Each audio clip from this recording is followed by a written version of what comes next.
Andriamanitra mpanolotra ny vina eo amin'ny fiainanay. Andriamanitra miantoka ny firetany tsiraray avy.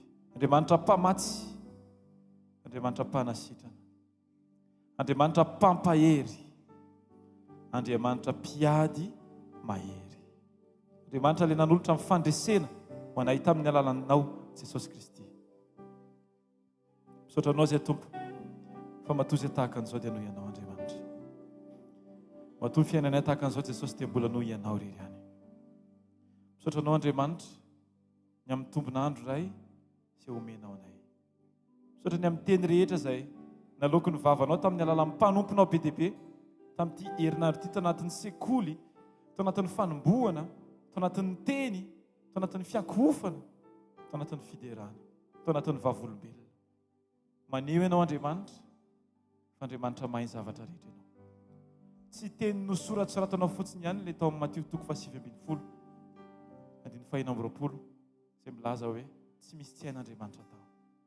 Fa no hamarinina teo amin'ny fiainanay Andriamanitra, fa iza moa zahay taloha Andriamanitra. Raha tsy teo ianao, nanafaka, nanangana anay. Ianao matoa izao ny tsiraray avy. Ka izao fifoazanay maraina izao Andriamanitra, dia fahatolotra sahady ho anao irery ihany. Satria fantatray fa ianao no mahalala ny ampitso. Fantatray fa ianao no mahafantatra ny zavatra rehetra. Dia ndreto izahay Jesosy, miondrika eo anatrehanao. Manolotra momba anay rehetra eo am-pelantananao. Ny zavatra fantatray, ny zavatra tsy fantatray, zavatra hainay, zavatra tsy hainay Andriamanitra, tsy ahoanay izany Jesosy Kristy. Fa ny fantohanay dia ianao irery ihany. Satria fantatray fa manana ny zavatra rehetra izay rehefa manana anao Jesosy. Halleluja. Salato ny vavaka androany, fino fisaorana, fino fiderana an'Andriamanitra. Aoka ny vavanao tsy hijanona fa hideran'Andriamanitra androany amin'ity fotoana ity. Satria masina ny tompontsika. Misaotra Jesosy, ny amin'ny fitiavana, ny amin'ny fiarovana, ny amin'ny tokantrano, ny amin'ny fiainana, ny amin'ny asa, ny amin'ny fahitam-pity, ny amin'ny fampianarana, ny amin'ny fanitsiana, ny amin'ny fitariana, ny amin'ny famelananay mbola hanompo ahafahanay manam-pifandraisana tsy tapaka aminao Andriamanitra. Misaotra ny amin'ny teny izay mampianatra, misaotra ny amin'ny teny izay manangana, misaotra ny amin'ny bitsika mandrakariva, misaotra ny amin'ny direktiva rehetra. Halleluja. Ianao miamboninahitra, misaotra tompony amin'ny tsiraray avy, ny amin'ny mpiara-manompo rehetra tsy hankanavaka na iza na iza. Misaotra Jesosy satria ianao no matoa izao anay. Ankehitriny Andriamanitra dia ampelantananao ny metrany an'ity fotoana ity. Raisy Tompo dia ataovy arak'ilay endrika efa anatin'ny fonao Andriamanitra. Amin'ny anaranao Jesosy. Amen. Amen. Ataontsika hitehaka mafy ho an'i Jesosy Kristy amin'izao fotoana izao. Ataovy mafy ny tehaka ho an'i Jesosy amin'ity fotoana maraindraina mahafinaritra tsara ty andro ty amin'ny anaran'i Jesosy. Halleluja. Ny fahatsaranao amin'Andriamanitra dia tsy miankina amin'ny toetra ny andro na situation na zavatra misy na zavatra tsisy, fa miankina amin'ny fiankinanao amin'Andriamanitra. Raha manapa-kevitra ianao androany miankina amin'Andriamanitra dia zao asaiko ianao hamaky ny Salamo 7:20, andiny voalohany ka hatramin'ny 5, Salamo 93, andiny voalohany ka hatramin'ny 5, izay manambara ny fiandriana an'Andriamanitra. Izay rahantsika rehetrarehetra mamaky tsy hankanavaka, raha sitraka ao sokafo amin'ny baibolinao, mivonoana hamaky ny tenin'Andriamanitra, eona amin'Andriamanitra amin'ny alalan'ny teniny amin'izao fotoana izao. Amin'ny anaran'i Jesosy mivaky toy izao: Jehova no mpanjaka, mitafy voninahitra izy. Jehova mitafy eny misikina hery izy. Ary izao rehetra izao nampitoerina ka tsy hetsika, ny seza fiandriananao nampitoerina hatramin'ny fahagola. Hatrizay ianao. Manandram-peo ny rika Jehova, eny manandram-peo ny rika. Mampiorondronina ny feon'ny rika. Mihoatra noho ny rano sady be no mahery, eny mihoatra noho ny onjan-dranomasina lehibe. Ny voninahitry Jehova any amin'ny avo. Ny teny vavolombelonao dia marina indrindra. Fahamasinana no mendrika ny tranonao mandritra ny andro maro Jehova. Amen. Asarato ny tanana ataontsika hivavaka ametraka ny fiandrianan'Andriamanitra ny fiainantsika tsiraray avy. Ekenay hoe ianao mpanjaka, ekenay ianao mpamonjy, ekenay fa ianao le masina, ekenay fa ianao le tsy miova mandrakizay. Asarato ny tananao dia teny mihitsy Tompo, ianao le masina indrindra eo amin'ny fiainako, ianao matoa izao aho. Dia rao ny Tomponao androany, aza vela angina ny vavanao, asarato ny tananao, asarato ny feonao, dia terao ny Tomponao androany. Alleluia. Alleluia ho anao Jesosy. Ianao mendrika ny fiderana. Marina ny teny vavolombelonao, mampianatra anay, manitsy anay isan'andro isan'andro. Marina ny fitarianao, mendrim-piderana indrindra ny anaranao. Tsy misy afaka milahatra aminao. Raisy ny toeranao eo amin'ny fiainanay Jesosy. raisiny seza fiandrianana zay efa voatokana ho eo amin'ny fiainanay Andriamanitra anatin'ny fonay ho anao rery any Jesosy. Aoka ianao nipetraka, aoka ianao nihazo aina. Raiso ny toeranao Jesosy, raiso ny toeranao, raiso ny toeranao, raiso ny toeranao. Alleluia, alleluia, alleluia, alleluia. Fa masiny ianao. Oh, oh,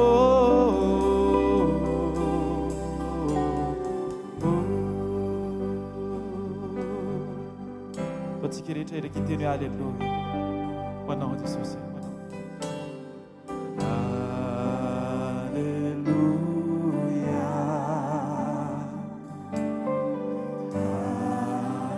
Alleluia, hoan'ny tompo le masiny indrindra. Alleluia. Alleluia,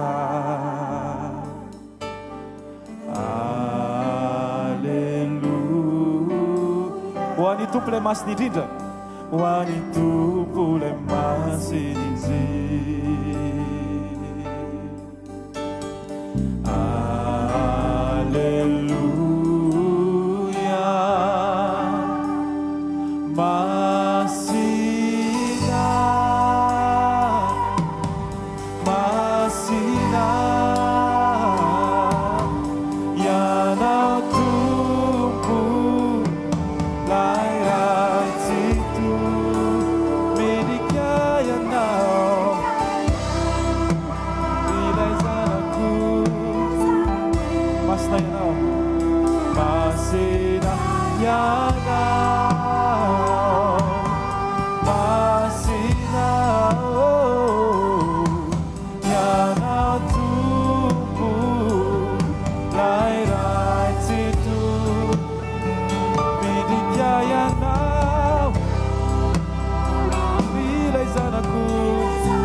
Amen.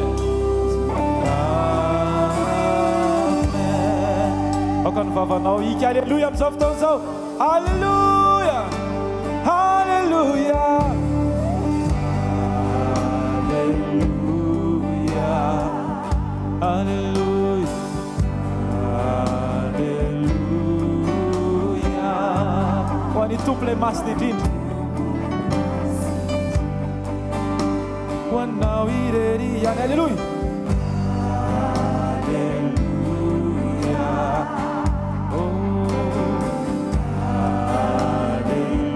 alleluia. Hoan'ny tompo mpanjaka tsy to, hoan'ny tompo mpanjaka tsy to, hoanao irery ihany.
Zavatra mitranga zahay safidy teny hoe masina le tompo Andriamanitra tsy to hatramin'ny taloha sy ankehitriny ary ho any ao anatin'ny zava-rehetra Jesosy dia mbola hisafidy foana zay ny de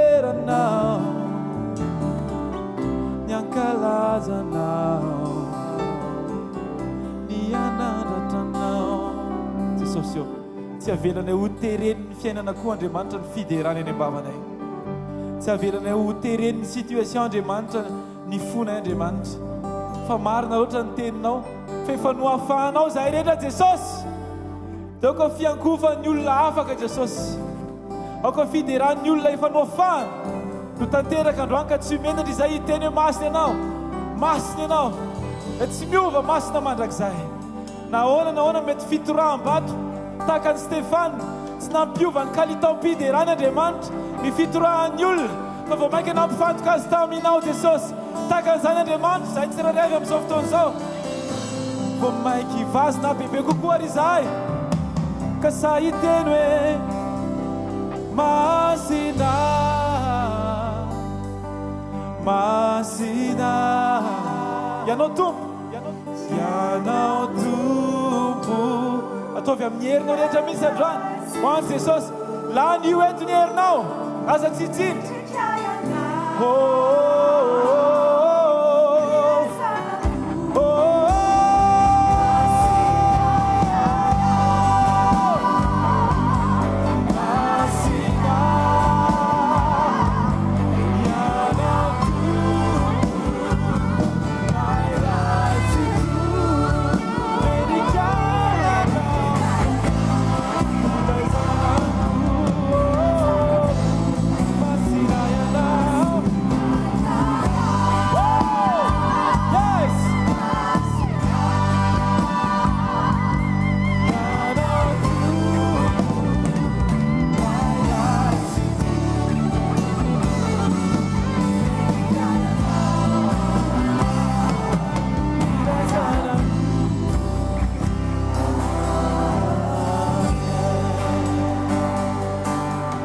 Aminay rehetra dia ampitodianay aminao Andriamanitra.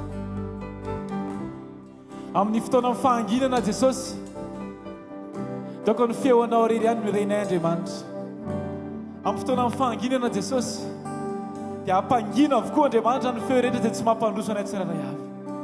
Doko ny fonay Jesosy dia hifantoka aminao rery ihany satria ianao nivo ny fiankofanay Andriamanitra. Ny fitodianay dia makany aminao Jesosy Kristy. Tsy makany amin'ny tenanay, tsy makaty amin'ny tenanay, tsy makany amin'ny olona, fa makany aminao Jesosy Kristy. Satria ianao Andriamanitra dia famonjenao anay tsirairay avy. Mety ho tapitra ny zavatra rehetra, mety hifarana ny zavatra rehetra. Ny fotoana mety ho tapitra Andriamanitra, fa nitokana tsy manam-pahatapera sy tsy miova mandrakizay. Dia ianao Jesosy Kristy ampifamatoranay aminao Andriamanitra ny fiainanay. Satria fantatray fa rehefa asarangotray aminao Andriamanitra ny fiainam-pananay dia makany amin'izay lalana andehananao Andriamanitra tsara indrindra. Tario mandrakarivo izay fany masina tahaka nitondranao amin'ny Filipo nakany ilay tandapa, tahaka nitondranao an'i Jesosy fanao nakany amin'ny toerany tany efitra. Tompo ento izahay amin'ny alalan'ny fanahinao androany. Fantatray fa mety tapitra mozika, mety vita amin'ny fiderana. Fa ny zavatra tsy ho tampitra tsy hanapataperina mandrakizay dia ny connexion anay aminao Andriamanitra.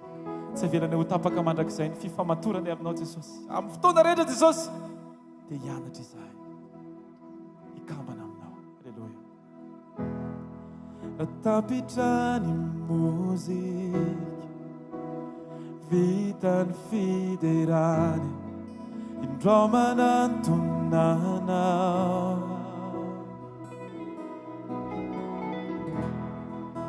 te hanolotra zay mendrika anao ampifaly ny fonao tsirayany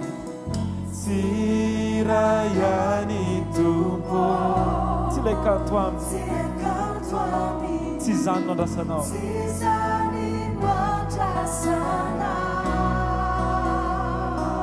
fa mihoatra izany tsy zany tompo no antenanao amiko ny foko nojerena. Dao veritsika moramora hoe indro amiverina, indro amiverina, indro amiverina miankohoka aminao Jesosy, aminao ifonako ireo fahotako, ifonako ireo fahotako taminao Jesosy. indro miverina, indro aoka ny fonao mihitsy ny hirandroany. Indro miverina koa tanatrianao izay, aminao Jesosy, aminao Jesosy, nifuna fautako, aminao Jesosy, aminao Jesosy. Alleluia. Tanatrianao Jesosy. Alleluia. Nifamendreanao tsy ahitany sainy, tena kanto ianao, na tsinontsino zao arenako ianao no fiainako. Tsirayany Tompo, tsilay kanto afo, tsy zany mihitsy no andrasanao, fa mihoatry izany, eny mihoatry izany. Antenanao amiko,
tsirayany Jesosy.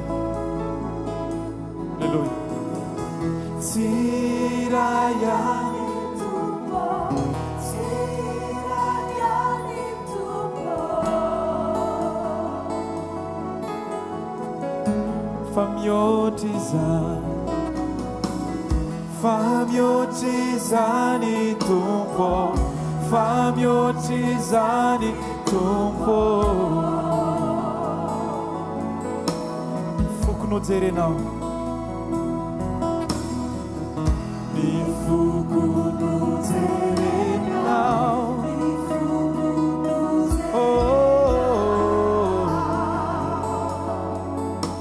indroa mi verinaminao, indroa mi verinaminauka, aminao Jesosy,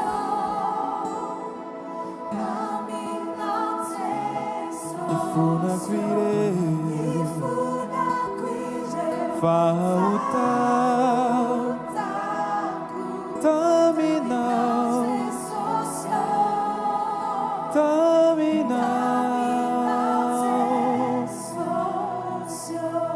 filarina eto anatrianao Andriamanitra ny mombanay rehetra.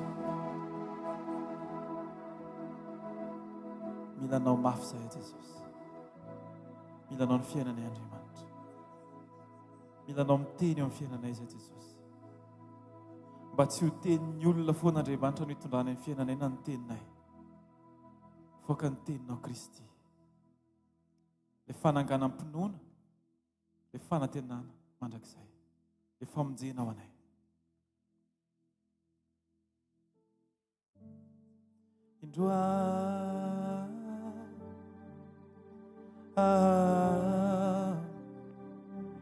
Milanao mafiauto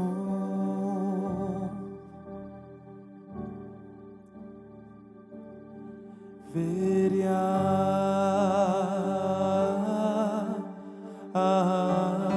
vera ratseu enao vera ratseu iana indro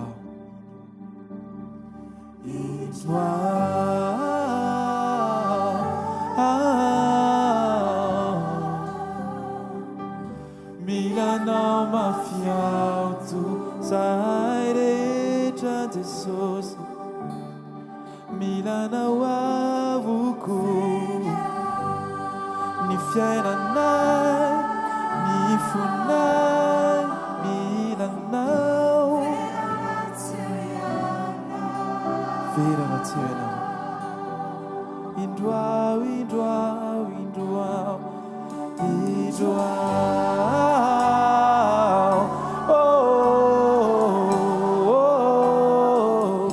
Milanao mafiauto asehoen'Andriamanitra fa miankina aminy ianao veria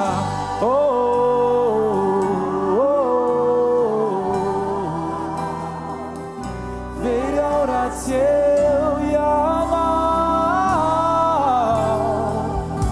indro ao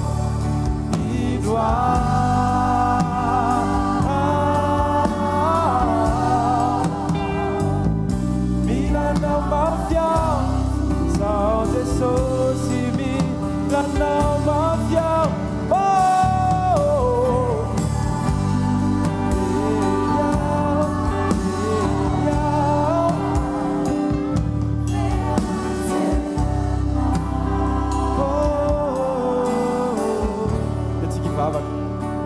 Aoka tony bavaka ao androany tena maneho ny fiankinanao amin'Andriamanitra tena mihitsy milanao a Jesosy vera ratseu ianao Andriamanitra potika ny fiainako raha vao tsisy ianao Andriamanitra tsisy afaka manangana ny fiainako tsisy mahay manangana ny fiainako tsisy olona mahay manova ny tenany raha tsy eo ianao Andriamanitra manovana tsirairay avy ao aminao Kristy no misy fiainam-baovao fa tsy ao amin'ny fitokanan'ny olona amin'ny sainy sy amin'ny fondy rery Alleluia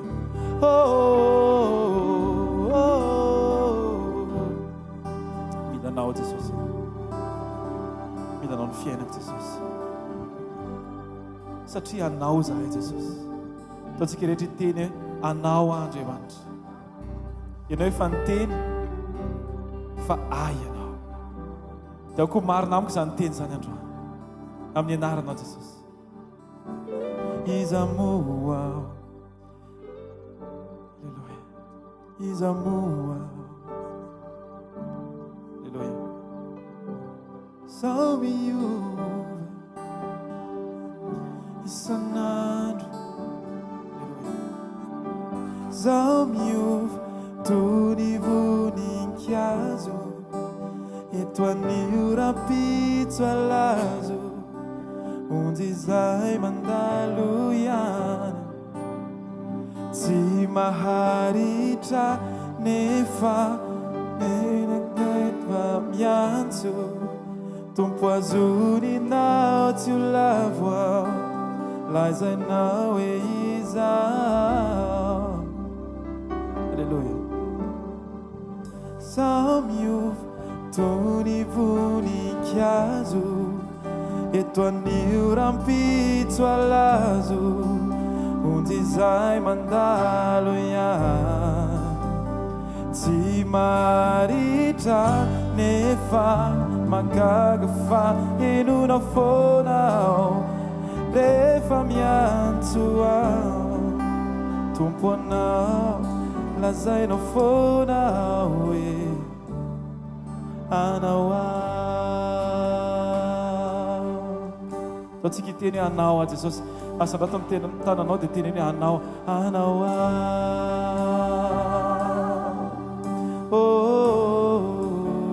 anao anao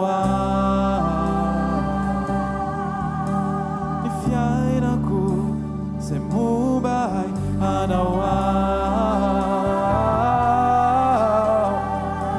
zao manontolo. Anao anao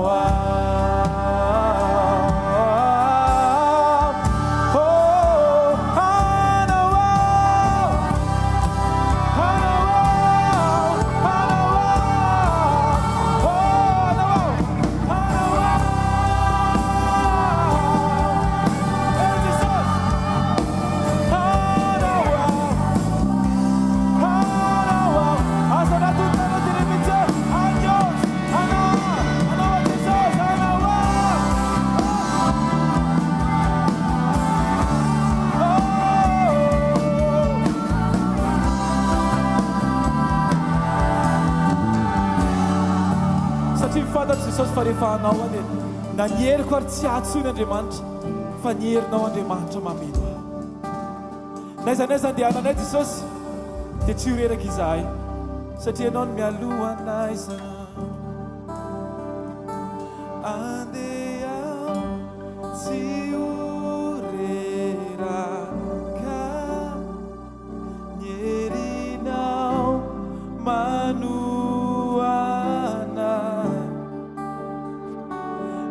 fanahinao Tompo mitarika ahy.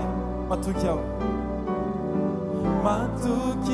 aho anity. Sokafo daholo ny elatro ny voromahery rehetra androany. Sokafo ny elatrao androany. Ny voromahery miady anao ao Tompo androswe. Ao aminao andeha ao ntsika rehetra miaraka. Andeha tsy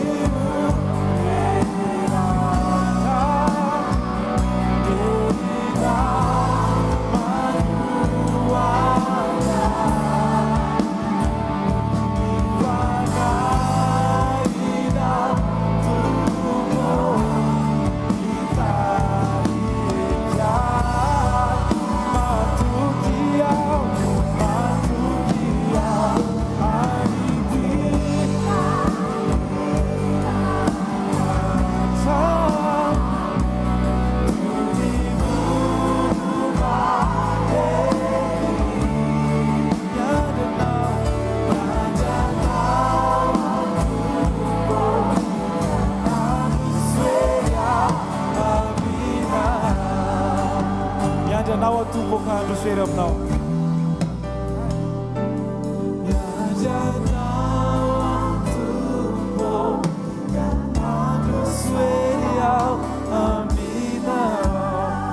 Atao vavaka zany androany hoe miandry anao ao Jesosy ka androswery ao aminao ao. Miandry anao ao ka androswery ao aminao. Ataontsika hika mafy be zany miaraka mozika mafy be amin'ny faratio. Miandry anao Tompo. Miandry anao Tompo ka androswery ao aminao.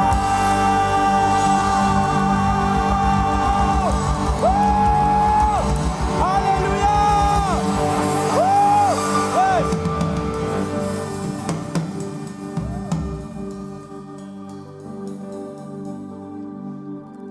Alleluia. Alleluia. Nao te akamafon'i Jesosy dia mahazo toerana tompoko azafady. Tonga amin'ny fotoantsika hanaovana témoignage dia mandroso tompoko. Alleluia. Ho an'i Jesosy rery voninahitra. Za dia olona tsy mahazaka voyage. Na akaiky kely ara dia tena tsy mahazaka voyage, tsy mihinan-kanina dia tena mijaly be mihitsy. fandray andro avy any Fianaratsoa hody aty Antananarivo. Dia samy mahafantatra ny lalan'ny Fianaratsoa tsika. Dia za zany manana fahazarana, manana fahazaran-dratsy. Izay isaonako ny tompo fa nampifantariny ahy tamin'izay fotoana izay mihinana notamine dia manisy aspirine mifoatra. Dia tena tsy maninona mihitsy rehefa manao an'izay Dia tamin'izay fotoana izay narary be ny vavoniko dia ny alina alohany handeha narary ny vavoniko dia nikorotana be mihitsy ny kiboko. Dia hoy za zany hoe za ve ho tonga any Antananarivo. Dia efa vonina eo foana ilay notamine sy ilay aspirine dia andeha ametaka an'ilay izy dia andeha hivavaka. Zany hoe ilay aspirine sy notamine zany apetraka ihany nefa andeha angataka amin'ny tompo hoe arovy ahy eny an-dalana eny. Dia naverin'ny tompo tamin'izay hoe andeha angataka zany dia tsika rehefa mangataka amin'ny tompo dia matetika tsika tsy maheno anazy rehefa mangataka fa miandrandra n'ilay valim-bavaka foana hoe ho tonga any zany nefa ilay notamine sy ilay aspirine ao ihany. Dia teo ny tompo ny teny hoe raha sa ianao dia sa dia tonga dia niverina Jesosy saharo azy dia tena tonga dia nariko ilay aspirine nariko ilay notamine dia nandeha zahay tena ho an'i Jesosy ny voninahitra fa nihinana ny zavatra rehetra teny an-dalana, nihinana fromage, nihinana ravitoto sy henan-kisoa fa tsy naninona tonga soamantsara taty Antananarivo ho an'i Jesosy ny voninahitra. Faharoa manarak'izay nandalo aretina nisy fotoana tena nanaintaina. Dia tao anatin'izany fanaintainana izany dia antsika tena hoe misy harena sarobidina amen'i Jesosy atsika ety an-tany ety namen'i Jesosy ray ara-panahintsika mpanompon'Andriamanitra be dia be. Dia matetika rehefa mandalo aretina mamevay ohatr'izany dia ny réflexion antsika voalohany dia hoe andeha hiantso any ihany hivavaka ho anahy. Dia tao anatin'izay nefany tsy nisy moyen ny atsoko saika hoe hiantso amin'ny papa fa tsy nisy moyen mihitsy ny atsoko anazy. Za rery ny tao an-trano. Dia tao anatin'izay dia namangy anazy Jesosy hoe fa ianao hiantso satria misy mpanompon'Andriamanitra be dia be tena hoe akaiky ny fonay mivady. Dia hoe papa ianona mandalo eo daholo ilay sarina mpanompon'Andriamanitra rehetrarehetra. Dia hoy Jesosy hoe fa za zany ataonao ahoana? Za ve apetraka ao fotsiny? Nefa ny teniko manao hoe raha miantso ahy ianao dia ho valiako, raha mandondona ianao dia za moanao. Dia tena hoe mifona tamin'i Jesosy azy reto tena hoe mifona Jesosy fa olombelona niezaka ezahako saika natsoko voalohany nefa ianao miteny hoe za eo akaikinao mandrakariva miaino anao.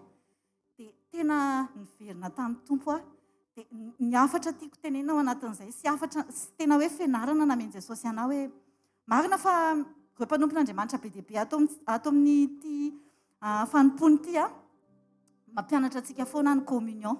Tena hoe tsy tenitenen'ny zareo foana ireny fa tena hoe Jesosy tena amin'izao fotoana izao tena hoe mety hoe manana fahazarana foana tsika tsy ratsy ny hoe miantso an'ireny mpanompon'Andriamanitra ireny tsy ratsy satria ireny namen'i Jesosy antsika ety. Fa izao rehefa tena en communion tsika tena manaiky en communion dia tena miteny amintsika Andriamanitra. Mety mamay ny zavatra teneniny, mety tena hoe mibedy kely izy tsy maninona izany za bedesy ny tompo foana fa tsy maninona izany satria niahatsara ny tiany atao. Dia mampahery antsika hoe en communion amin'ny tompo foana fa izay ny tena tadiaviny amin'izao vanim-potoana izao. Hoe tiaka mafoana Jesosy tsika. Mametraka an'i Jesosy lohany amin'ny zavatra rehetrarehetra. Tain'i Jesosy tompoko. Ity vavolombelona ity efa ela be nataon'i Jesosy teo amin'ny fiainanay fa nampatsiarovy ny fanahy-masina ilay izy dia zaraiko amintsika. Taloha izay ka mba nanjirama tamin'olona compteur izany. Dia nisy olana be mihitsy satria miakatra be ny jironay tamin'izany. Dia itiavan'ilay olona foana ilay mikambana aminay izany za hoe za mihitsy no mahatonga ilay izy miakatra.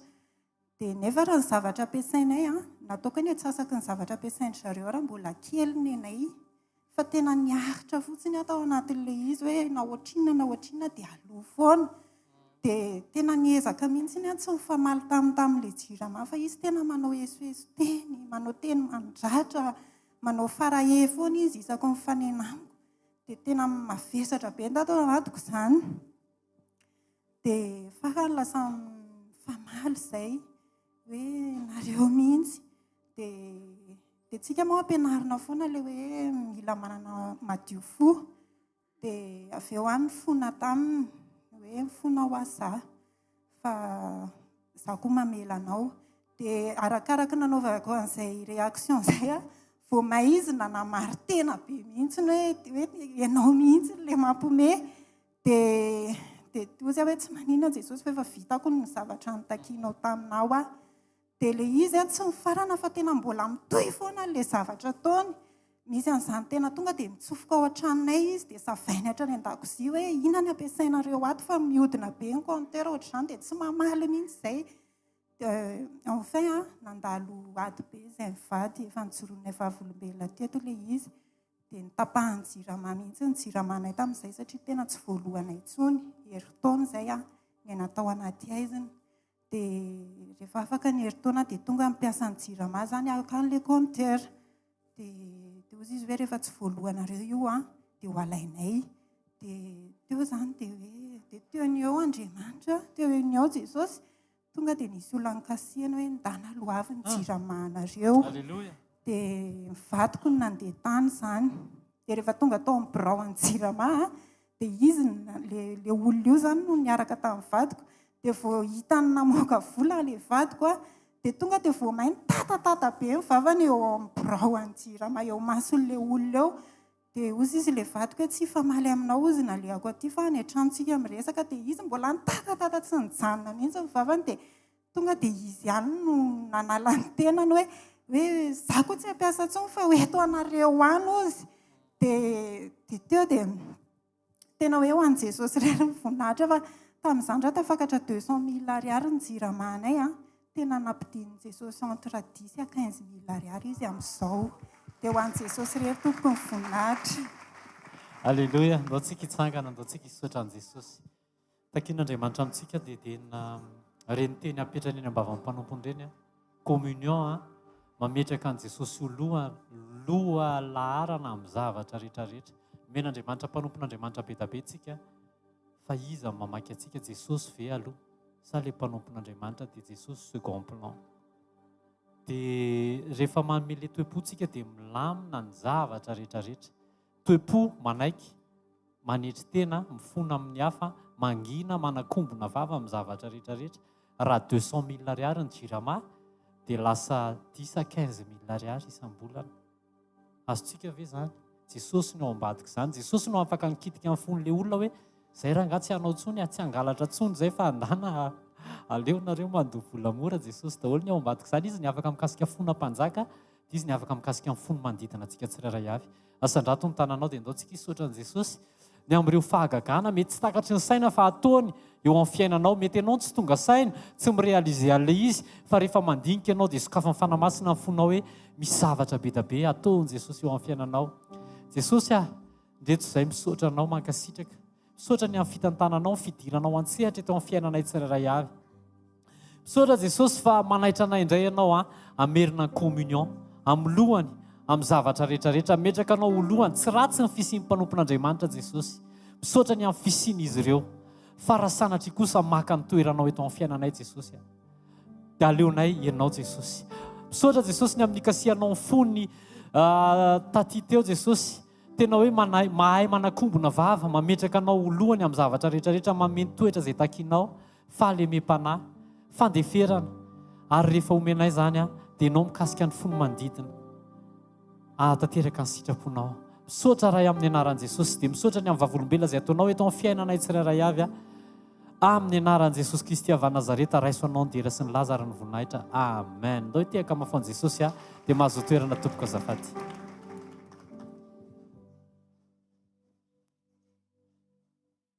Ndao tsika mbo hivavaka. Ray amin'ny anaran'i Jesosy misaotra anao izay fa mbola reto izay. Mbola mifahasoavanao no mbola mahatoy izao anay.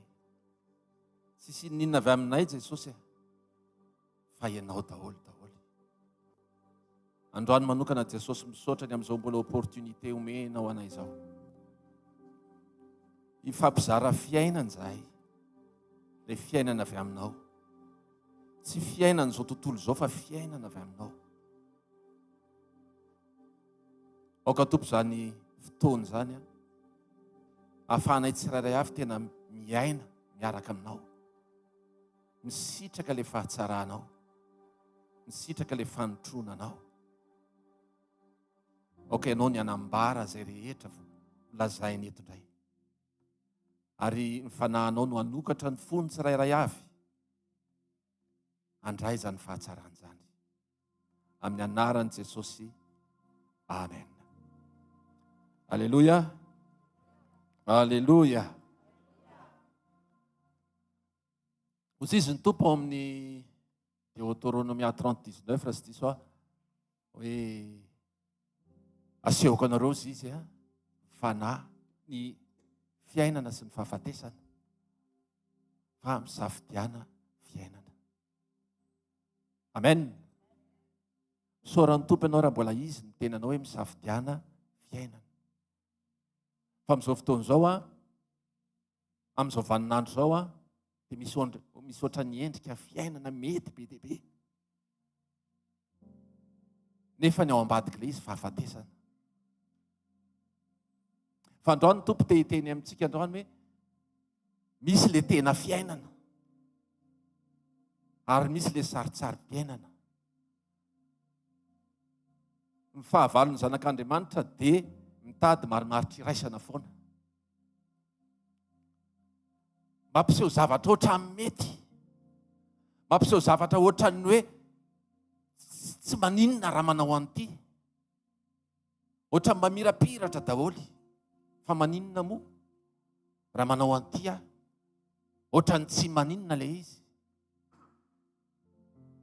Maninona moa raha miteniteny foana nga misy mahare?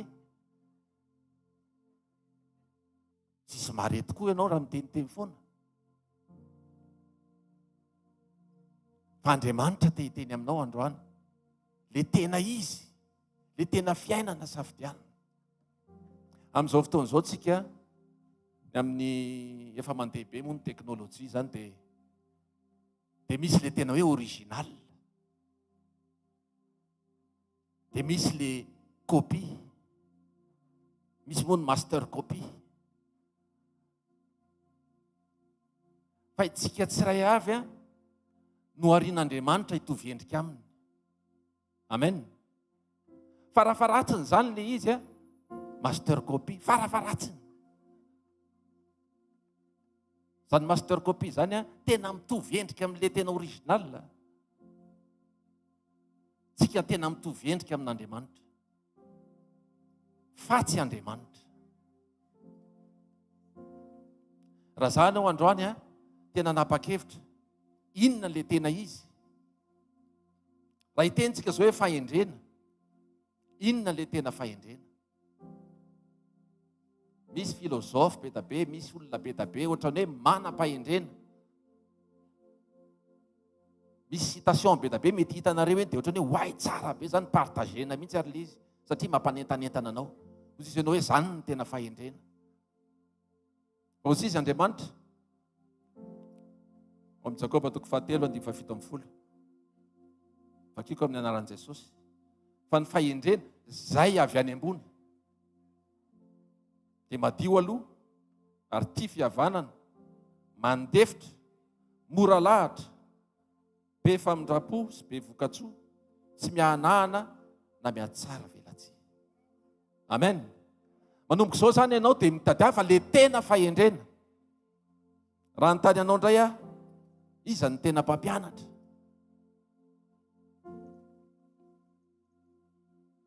Misy mpampianatra tsara, fa za mitady mpampianatra ratsy.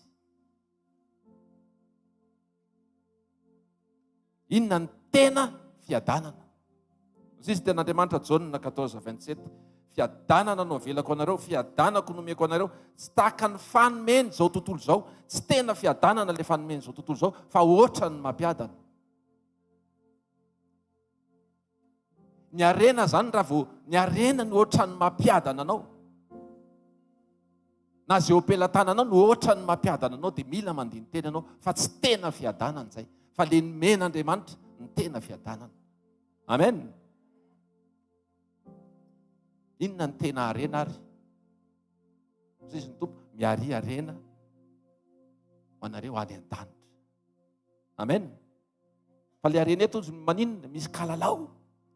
Izy any tsy matahotra kalalao. Sura fa misy tsy matahotra kalalao eto.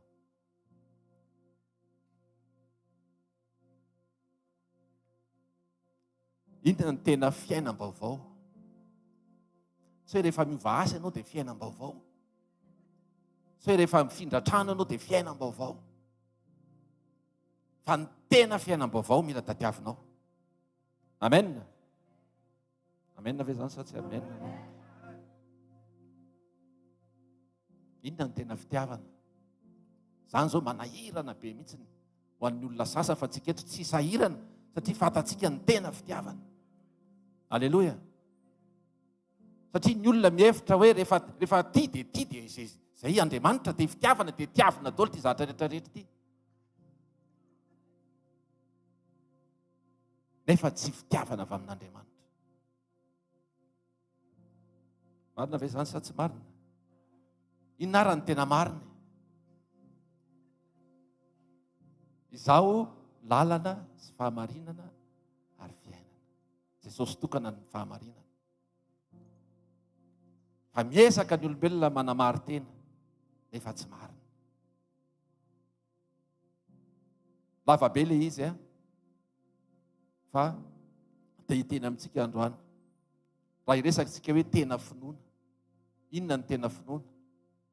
Ny tena finoana dia izay voarainao avy amin'ny toriteny. Dia le tenin'ny Kristy. Ny ankoatra izay miniminy fahatany fotsiny. Miniminy foana hozy izy le fiteny. Manontany ianao inona ny tena olona tsara fanahy, Luka 6:45 jereva. Inona ny tena atao hoe mandefitra? Inona ny tena mivavaka fa tsy tsenjery? Da io sakafonay Jehovah mpamery soa velominao ny tena naisainay tanjako. Amen. Mivavaka ve ianao? Tsy tsenjery mivavaka, tsy verse mivavaka, fa tena mivavaka, tena miresaka amin'Andriamanitra. Inona ny tena fitaovam-piadiana raha miatrika ady ianao? Efesianina 6:13-17 vakio zany. Iza ny tena mpanjaka? Aleluia. Tsy haiko na iraina le hira rehefa fa tiatsika izay. Inona ny tena atao hoe miambina? Inona ny tena atao hoe gardien? Zany gardien zany ve miresaka amin'ny gardien hafa? Sa matory? Sa milalao karatra?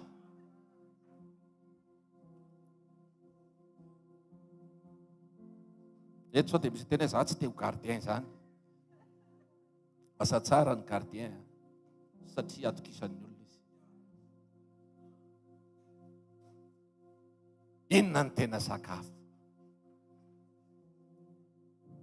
Pizza, tacos. Izay ny amaranantsika azy tacos.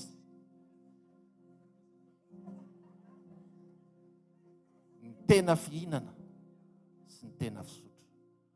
Ndao tsika androany tena isafidy an'le tena izy fa tsy kopie.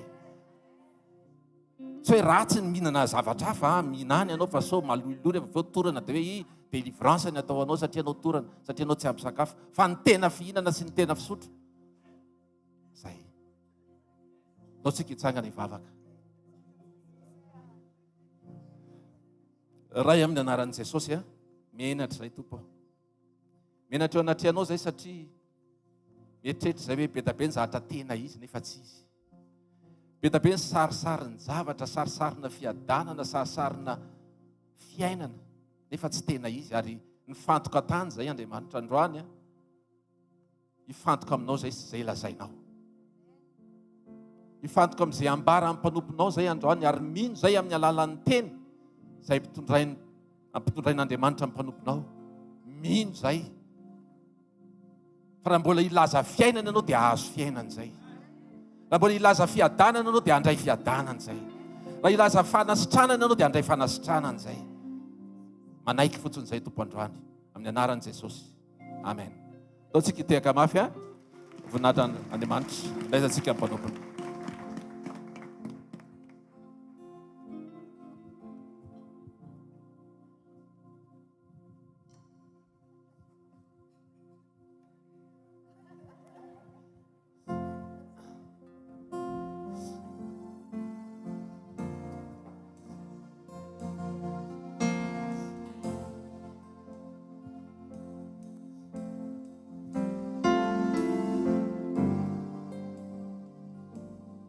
misy mpanjaka manatriketo sokafiny fo andray azy ny fiderana no anjakany ny fahasoavany no anenikantsika izy mandany ireo enta mavesatra ireo amboary rehetreo atongony misy anarana ambony anarana rehetra Jesosy Kristy mpanjakany mpanjaka.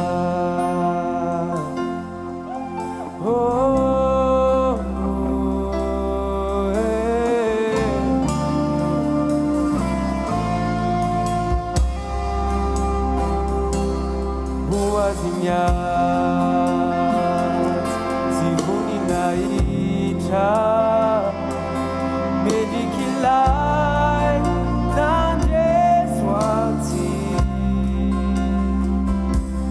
nalevina mitsanana mike mifasana tsy nakazonazy Videra deu azi manjakiza Dai nanjes tu boni pagalari Siagarana amunya narana recha Jesus Christi panzakani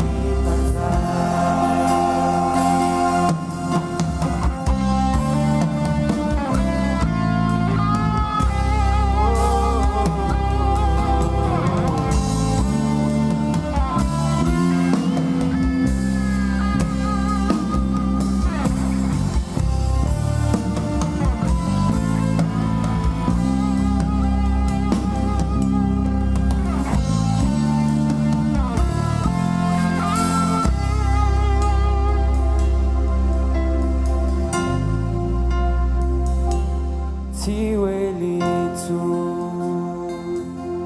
aitazisi mirando mas ufafani wawatanu dar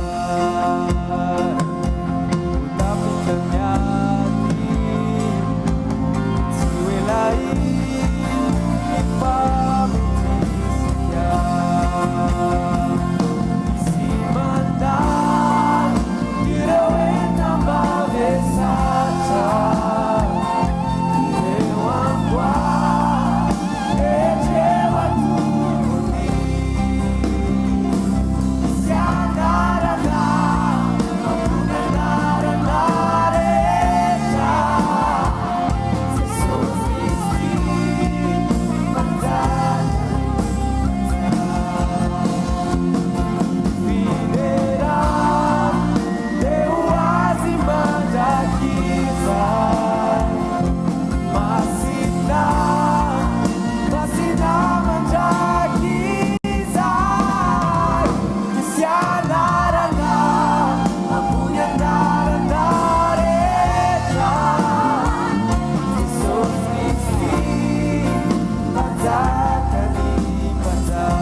Ataontsika isotra n'Andriamanitra fotsika manontolo akasitraka sy ny voninahitra ny mpanjaka antsika raha eo amin'ny anaran'i Jesosy ianao ilay tokana iankofany nofo rehetra ianao ilay antony ty fivorianyity ka mahatonga anay rehetra ivory eto amin'ity toerana ity noho ny aminataonao Jesosy ny famonjenao ny fahasoavanao ny fahatsaranao ny famindram-ponao ilay fahamendrenao ny voninahitrao misy sandrata manokana androany maraindray aoka ny tsiray avy izay tonga eto anana fahatsapana ny lalina ao anatin'ny fony ny fahalebiaza ny fahefana sy ny fanapahanao fa velona mandrakizay ianao ary asandratray ny anaranao Jesosy Kristy mpanjaka ny mpanjaka sy tompony tompo hoeto indray izay androany hoeto amin'ny alalany teninao vangio ny fonay vangio ny fananay ny atomponay lalina ara-panambarana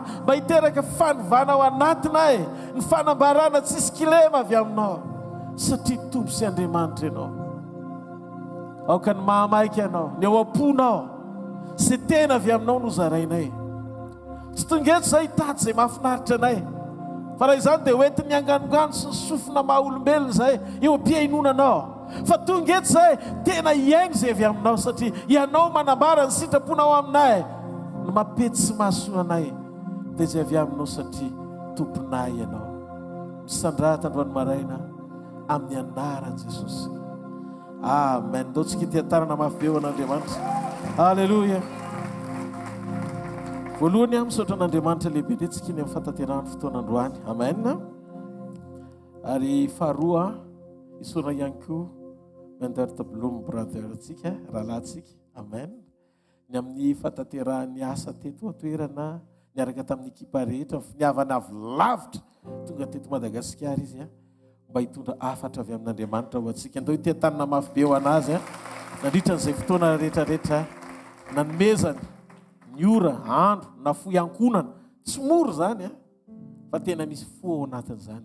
Andriamanitra ny amaly fity mihoatra lavitra ho an'izany mpanompon'Andriamanitra zany na amin'ny fanompona na amin'ny hery na amin'ny tanjaka amin'ny lafindrehetra maka sitraka tompo. Andao itiatanana mafy be ho an'ny tompo ny amin'ny mpanompony amen. Mahazo toerana tompo.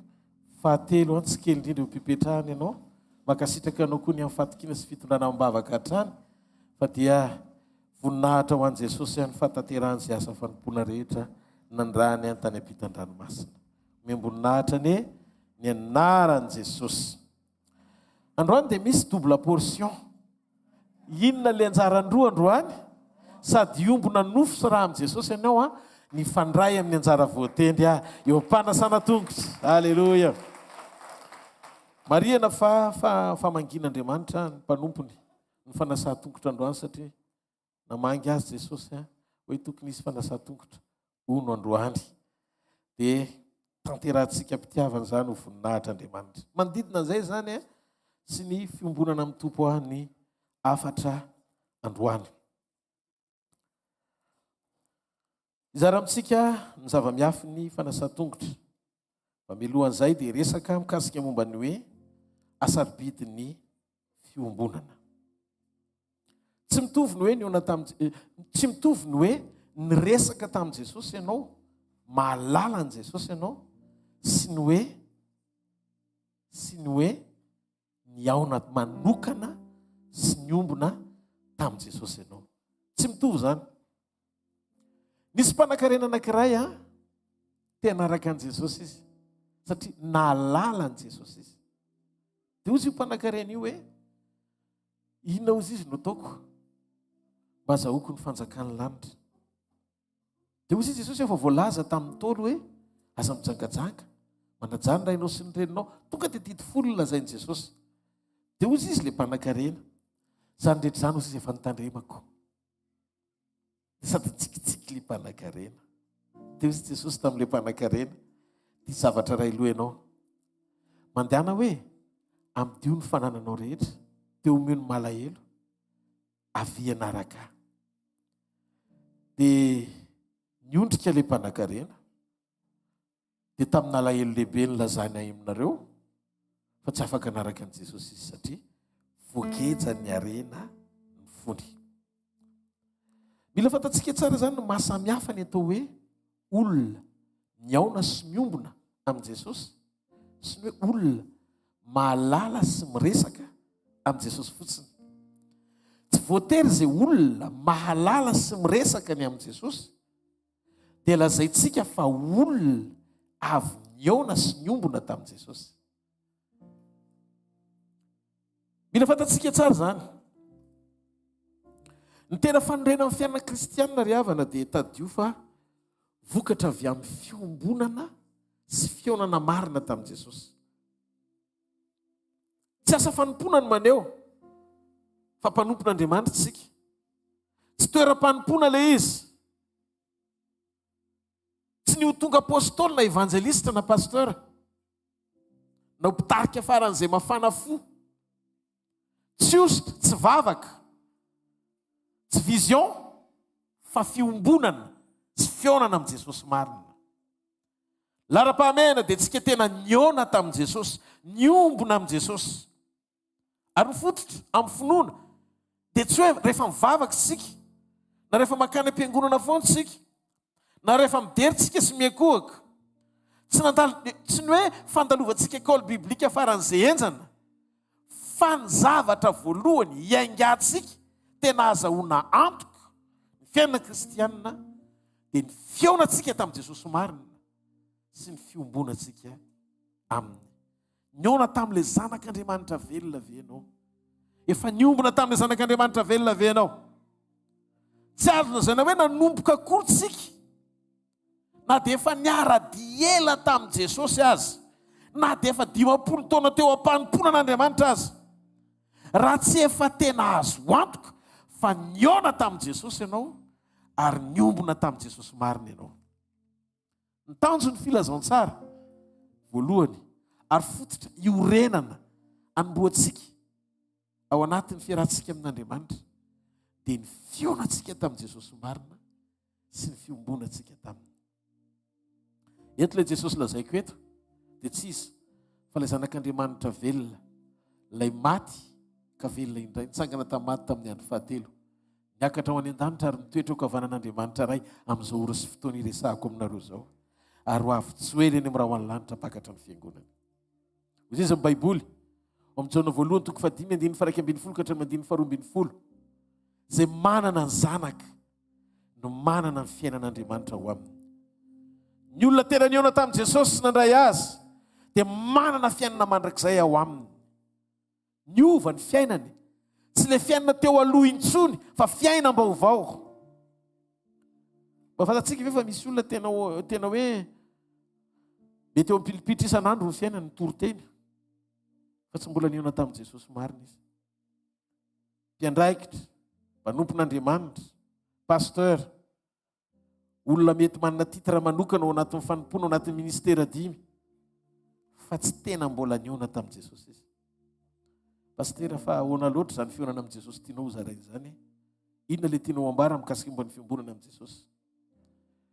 Teteny amintsika amin'ny sekoly ny fiainana kristianina dia manomboka eo amin'ny fanorenana anankiray, ny fionanao marina sy ny fiombonanao tamin'i Jesosy. Tokony Jesosy no ivo, izy ny reharehantsika, izy ny fototra ijoroantsika, tsy pasteur, tsy apôstôly, tsy evangelista, tsy mpampianatra.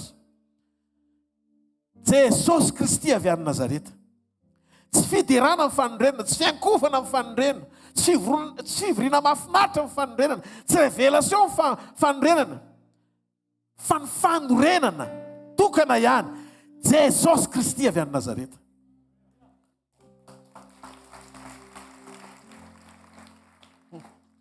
Raha mbola tsy mivandravandra ho amponao Jesosy, lanja amin'ny famonjeny, fa mbola misy zavatra hafa mibahana ao anatinao, dia tsy ao Andriamanitra.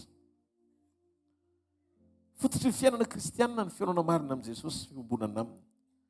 Ny olona tena niona tamin'i Jesosy dia jamba ny fahatsarany tanteraka, satria tsy misy hatsarana hafa tafatoetra aoriany tena fionana amin'i Jesosy eo amin'ny olona anankiray, fa mibahana eo amin'izay toerana nionanao tamin'i Jesosy izay ny fahatsarany tanteraka. Mafantatrao ve ny Luka 9:20? Zakaiosy olona nanankina ny fahatsarany fiainany tamin'ny mamona. mitaky vola tsy ara-drariny, mampandoetra mihoatra, maka tombony amin'ny tsy marina ho azy. Fa rehefa niona tamin'i Jesosy ndray mandeha Zakaiosy, zay ny fikiriny nafoiny, zay le fiovam-po nandalovany Jesosy, lasa nibahana teo amin'ny toerana niona ny Zakaiosy tamin'i Jesosy, niatsarany Jesosy, ka nahatonga ny Zakaiosy namotsitra reo fahatsarana hafa rehetra ny fikirany talohan'ny fotoana niona tamin'ny fahatsarany Jesosy, niova-fo Zakaiosy. Ny tena fionana marina amin'ny Jesosy dia mitondra anao any amin'ny fiovam-po hifanaraka amin'ny sitrapon'Andriamanitra. Tsy mare tiaka ao an'Andriamanitra. Hoy izy Zakaiosy, zay nalaiko omeko ny malahelo izy ny atsasaky ny fananako, ary zay nalaiko tamin'ny tsirariny onerako avy efatreny. Zaho tena samy joro vavolombelona, fa raha niaraka amintsika eto Zakaiosy androany, ka nijoro vavolombelona izy dia zao, be dia be ny vavolombelona mandeha, taoriany anay tamin'i Jesosy, dia ny tombo niarakarenay, nitahian'Andriamanitra zay, lasa manana ny ambiampy zay, zany no ataon'ny olona oriny ny fionany amin'i Jesosy, vavolombelona zany fa tsy hoe tsy vavolombelona akory. Fa Zakaiosy tonga teo amin'ny fanatrehan'Andriamanitra dia nilaza, taoriny nionako tamin'i Jesosy dia nianahantrahako, satria nitsasaky ny fananako tsy ohatsony, ny ambo mbola misy avy efatreny nonerako. Dikan'izay zarana nisy ampahefa ny taoriny fionako taminy. Ny tena arena tsy fitobahany zavatra nanana tsy ara-drariny, fa ny fiovam-po sy arena ny fanenanao tamin'ny fahatsaran'Andriamanitra ka nanovany ao anatinao. Tsy mare tehaka ao an'Andriamanitra. Halleluja! Hitanareo, ao ambadiky ny tena fionana amin'ny Jesosy dia misy fiainana miova. Fiainana tsy manome lanja ny zavatra hita maso, ho ambony lavitra no ny fiainam-panahy ao anaty. Petera, ao amin'ny Luka 5, manomboka amin'ny 9 ka hatramin'ny 9:10. Fantatsika ny tantaran'ilay hoe fanjonoana mahagaga. Efa nasa rato, repitra nandritry ny alina, matoa miaro toro mitady trondro, manarato, manao ny trondro fanaperana ho amin'ny vokatra ivelomana isan'andro mba hatovotr'izao ny tanan'izay miaino. Fa zao ny zavatra nitranga, niona tamin'ny fahatsarany Jesosy, ndre mandeha Petera. Tonga tao anatin'ny sambo kely ny Petera Jesosy, natsipy ny araton'ny Petera, azo ny trondro be dia be, feno ny lakana 3. Miletaleta le lakana, tena mila iletika satria feno hipoka, tsisy toerana tsony. Niditra Jesosy, dia hoy Jesosy mantsy amin'ny Petera, niakoako Petera, mialamiko fa olomeloka. Satria fantatry Petera fa tsy amikirina ampahatanjahana nahazahoany an'ireo, fa mifanan'Andriamanitra miasa. Rava ny fivoriana vita, inona ny voalazo ny 9:12, ovakiko aminareo ny 9:12. Luka 5:9. Ary rehefa nampiantsona ny sambo kely teo an-tanety izy, dia nahafohy ny zavatra rehetra ka nanaraka an'i Jesosy. Zay ny matymatesany eretany tory fa tsy azony, nomen'Andriamanitra azy ndray mandeha, no nanjarina fony niaraka amin'ny lakana sy ny arato napetraka teo, niantsona teo amin'ny sisiny, dia lasa izy nanaraka an'i Jesosy. Raha mbola tsy adininao fa manaraka anao ny etaeta hafa na nandevo anao, nefa 50 taona nanompo an'Andriamanitra ianao, fa tsy mifantoka amin'ny hatsaran'Andriamanitra ny ao anatin'ny fonao, mbola tsy niona tamin'i Jesosy marina ianao.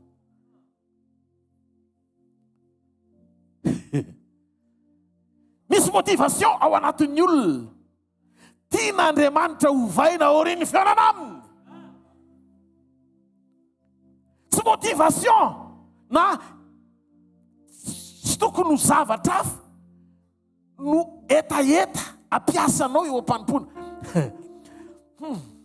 Mila miverintsika any amin'le source, any amin'le loharano, tena halalantsika ao anaty. Fa niona tamin'i Jesosy marintsika eny an-dalam-panompontsika an'Andriamanitra.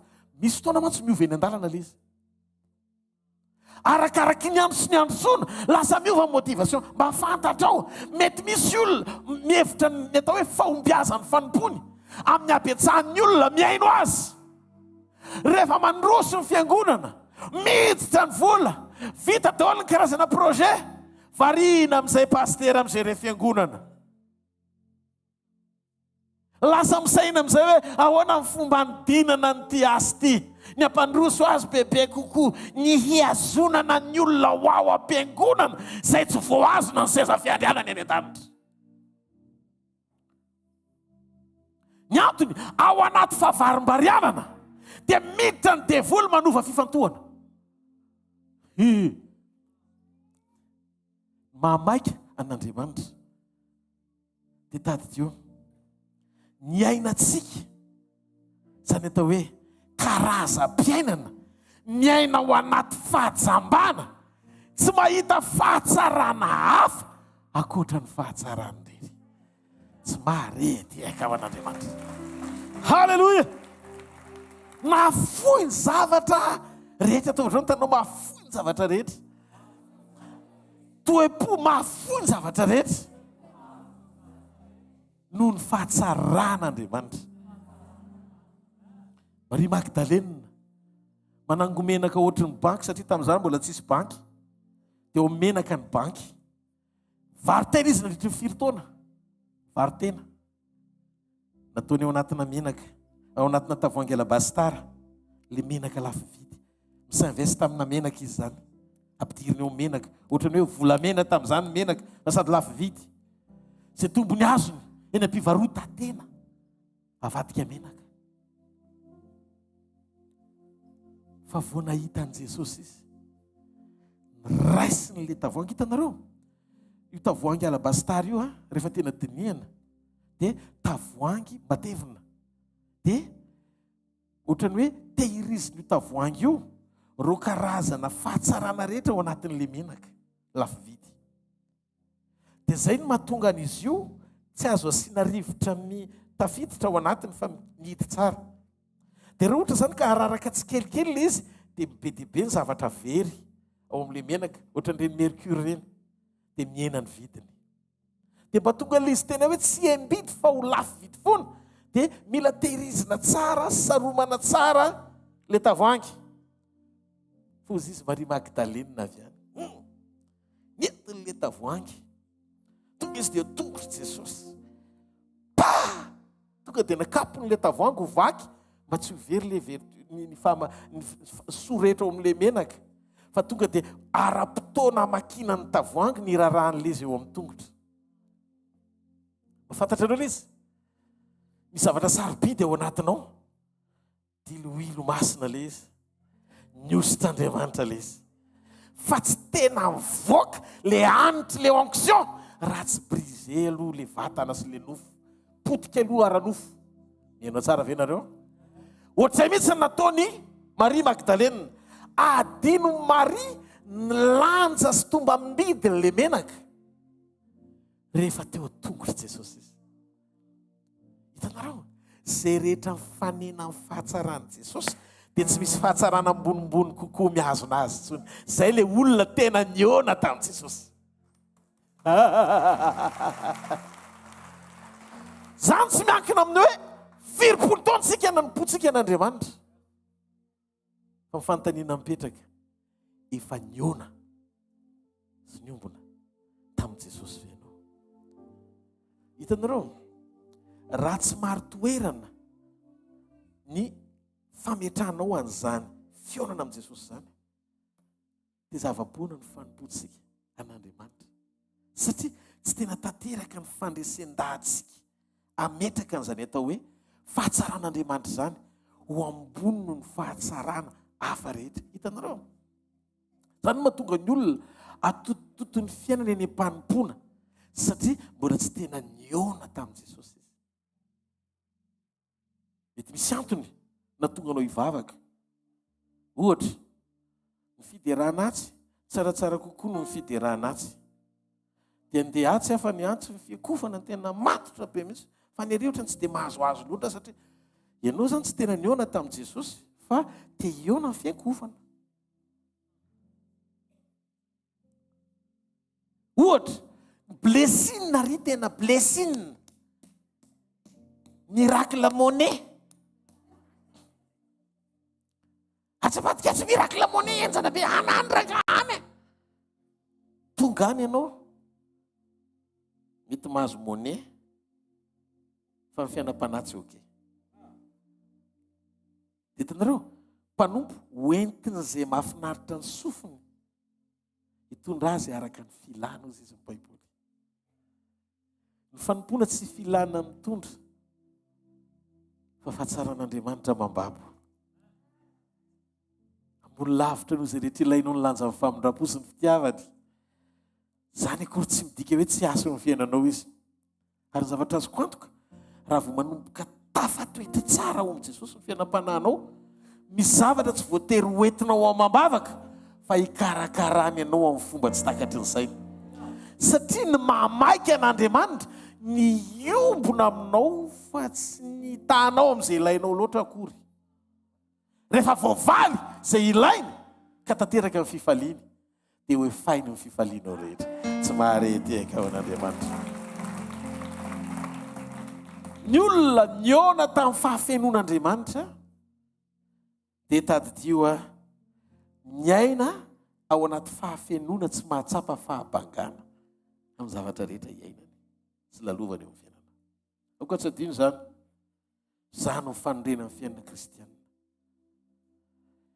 afaka mandray fampianarana raitra be ianao afaka mizara fampianarana ihany koa avy amina mpanompo voaositr'Andriamanitra be dia be avy eo amin'ny internet avy any amin'ny YouTube avy amin'ireo karazana boky maro samihafa misy eto ambonin'ny tany hoe ianina tena mienjana be mpanompon'Andriamanitra ianina mahery vaika be afaka ianao maka ny toroteniny reny afaka ianao maka inspiration avy amin'ireny fa mitsotra aminao tsy miankina amin'izany ny fomba tena hoe nyaonanao tamin'i Jesosy sy ombonanao aminy dia metraka fanontaniana aminao efa niona tamin'i Jesosy zanak'Andriamanitra velona ve ianao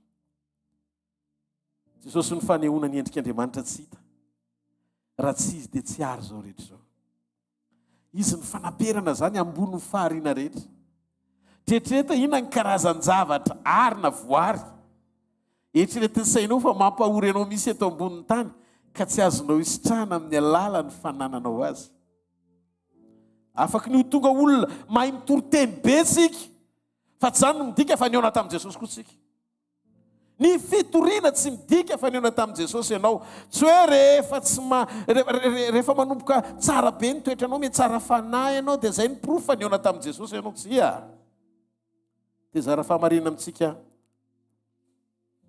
tsy manina zay avy sy alalina misy ianao amin'ny fahalalana sy momba an'Andriamanitra na koa fanambarana voarainao avy aminy fa raha toka mbola tsy niona tamin'i Jesosy ianao dia tsy azo lazaina ho nanomboka akory fifaliana mampietana ny fanompona tsy nieloava amin'ny fionana marina tamin'Andriamanitra maro mifadianina dia mierina fanompona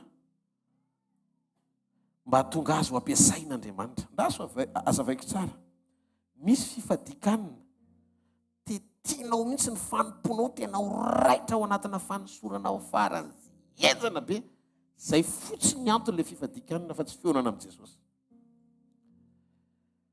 ny fionana amin'i Jesosy na hoe ny rencontre amin'Andriamanitra manokana dia tsy misy fifandraisany amin'ny etaeta-po ho ampiasain'Andriamanitra tsy ny fifantohana amin'ny zavatra ain'Andriamanitra atao sy ain'Andriamanitra omena fa mifantoka amin'ny relation na fifandraisana communion na fiombonana amin'Andriamanitra tenany averiko ny tena fionana marina amin'Andriamanitra ny topika na sujet de prière tsy tombositra tsy no ampiasaina be tsy ny anitatra fanjakan'Andriamanitra tsy ny atonganao ho stara mamiratra azo ny ampiasaina mihoatra noho ny hafa rehetra fa ny vavaka sandratrao ao anaty etaeta-pionana amin'Andriamanitra dia tsy misy akoatra ny fihavanana ao aminy ny ajamba tanteraka anao manoloana amin'ny fahatsarany sy ny fitiavany, manome lanja ny zavatra vitany no ny sujet hoentinao mba ho tanterany eo amin'ny fiainanao.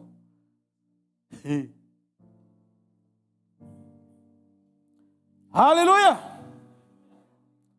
Misy olona veto mandeha tsara n'izany afatra izany. Tezara famarinana amintsika ako. Maro ny fadianina tenorina n'io fanompony io tsara. Mila miverina miaino amin'i Jesosy ianao. Ao koa fifadikanina mahatery ho amin'ny fiovam-toetra. Ny fiasakazana tsy misy fiovam-po, tsy ilaina. Asan'ny apôstôly toko 2:12. Andriamanitra nanome antsika anarana ambony anarana rehetra, ny anaran'i Jesosy. Tsy misy anarana hafa ety ambany masoandro zona famonjena fa tsy amin'ny anarany rery ihany. Io no manova ny olombelona rehetra afaka iaina ny fahatsaranaandriamanitra sy ny famindram-pony ka fa ny olona hiavana amin'ny ray indray io anarana io. Za zao ohatra tsy mahay mavonjy anao zany ako, aza mijerijery anazy zany. Za tsy mamonjy anao zany, za koa mba mila famonjena.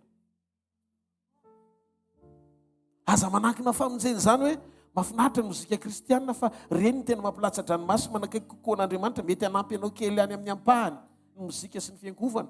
Fa ny tena marina mangata etaeta ampanahy ao anatinao, tena iombona sy havana amin'i Jesosy. Pastora, teteny amintsika tsirairay avy atonga eto androany. Mila mijoro sika, sa manampy ny olona manodidina antsika ahita an'i Jesosy. Mila maka fotoantsika misaina hoe tena voavonjy ve le mpino? Tsy toeram-panetanana ny fiangonana, fa toeram-pamonjena. Vavaka izy ireo, inona ny tanjony teny ivavahany? Ny tena iombona amin'ny famonjena ve? Sa zavatra hafa ny tena mbola mavesatra ao am-po? Ahatonga anao hitady sy aniry arangetaeta ny ona amin'Andriamanitra. Halleluja! Rehefa manomboka ny fanompona, aza maiko nantsoina hoe lehilahin'Andriamanitra tsika.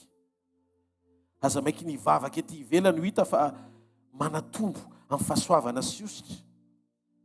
Aza tonga dia hoe nisongadina manana ny rehetra sy anakarena mihoatra. Zavatra voalohany tokony hipetraka ao anatin'ny fon'ny mpanompon'Andriamanitra raha tena feno Andriamanitra izy dia zao, jamba ny fitiavany an'Andriamanitra. Fitiavana an'Andriamanitra lalina. Amin'izay fotoan'izay tsy misy hidirany amin'ny hoe mety na tsy mety ny zavatra rehetra, fa ny tiany tompo dia azonao atao amin'ny fotoana rehetra, na inona zavatra mitranga, zavatra misy iainanao. Ao amin'ny tena fitiavana an'Andriamanitra no mitoetra ny finoana mahatonga anao hijoro na ho faty martiora ny fanenjena sy fanaratsiana sy ny fanoherana azy ianao. Zay le atao hoe vokatra hoentin'ny fiombonana lalina amin'Andriamanitra. Le finoana mampijoro anao ninona hitranga Jesosy na ny lanitra ho manga. Halleluja! Na ho maliko manginy za ho feno fifaliana satria fitiavana no mitondra. Amen. Halleluja! Tsy mamotsitra Jesosy ao anaty fahoriana sy tontolo tsy voatery afinaritra ianao. Mila tonga eo amin'ny dingana anankiray tsika itian'i Jesosy mihoatra noho ny ositra. Raha Jesosy ny tianao, dia izy no mahatonga anao hifadianina sy hiforotra mba ahatanteraka ny fijoroanao hifanaraka amin'ny sitrapony. Ny ositra tsy mila hifadinanina mba ho tonga ao anatinao. Mihoatra noho ny fanompona ny tokony hitiavanao an'Andriamanitra. Ty azo mihoatra noho ny zavatra rehetra. Ty azo mihoatra noho ny vavaka. Ty azo mihoatra noho ny rerenao rehetra hafa zay tsy fantatra hoe inona. Tokony ho renao fa izy ny fanaperana indrindra ao anatinao. Zay no azoko ilazana fa niona taminy ianao. Ho Jesosy tamin'ny Petera, Jona 2:25. Zavatra anankiray mba tiany Jesosy faninanany ny apôstôly. Petera, moa ny fitiavana ho aho, mihoatra noho ny fitiavany reto va. Sokatra ho anao ny fifaninanana. Fifaninanana. So izy mmpanan-karena indrindra sady mahomby indrindra hita maso. Anariny fiangonana fito any Azia ianao dia mamaky tsara. fa misy mihevitena fa mandroso satria miroborobo be le fiangonana nefa tsy mifakasitan'Andriamanitra. Tsy maridefy hitarafa ny atao hoe fandrosoana zany. Ny atao hoe fandrosoana dia mifijoroan'ny fiangonana ao amin'ny volontén'Andriamanitra na ny sitrapon'Andriamanitra. Matahotra an'Andriamanitra ve? Miaina amin'ny fiainam-pahamasinana, mijoro amin'ny fahamarinana ve? Mandeha eo amin'ilay antom-pisiny ilan'Andriamanitra.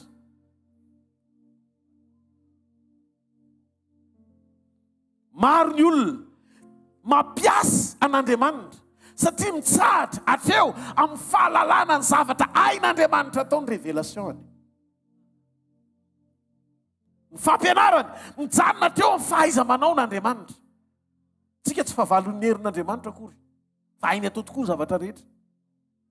Fa mila mihoatra noho izay ny fanambarana mandresy lahatra ao anatinao. Inona ny zavatra mitranga? Lasa mampiasa Jesosy ho tohatra fiakarana. Jesosy fitaovana fa tsy tompo. Zany mahatonga ny Baiboly milaza. Jereo boky Malaky. Ao amin'ny boky Malaky, ny Baiboly dia tena miteny Malaky toko voalohany 5:9. Nao ny ovakitsika kely amin'ny anaran'i Jesosy. Zanaka manaja ny rainy, ary ny mpanompo ny tompony. Ko raha ray ahy izay ajako, ary raha tompo ahy izay tahotra ahy.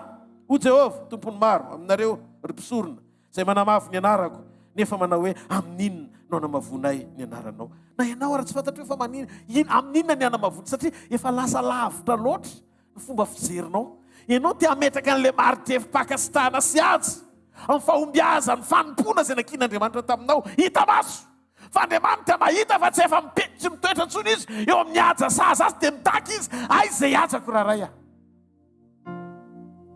Tsy ny maridefitsika ilay izy fa ny fahitan'Andriamanitra ny ao anatsika. Tsy marety aka ho an'i Jesosy.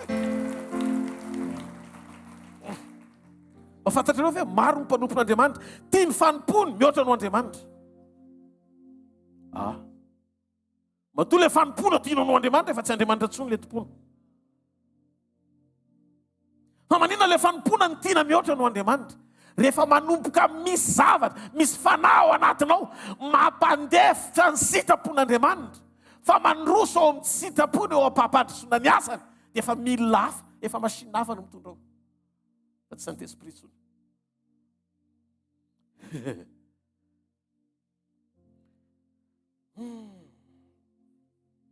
Tia fanambarana fotsiny, tia révélation. Tia fahatsilopana, fanomezana daholo zany lazaiko izany. Mihoatra no Andriamanitra, pastera, possible ve zany? Oui. Anananao le toe-po amin'ny maha-olombelona, curieux be ianao. Dia tia miaraka amin'ny fanamasina ianao mba handray révélation. Tia miaraka amin'ny fanamasina fotsiny ianao, manana fahatsilopana, le fanomezana. Mahatonga anao marisika anatona an'Andriamanitra. Le fanomezana, fa tsy Andriamanitra.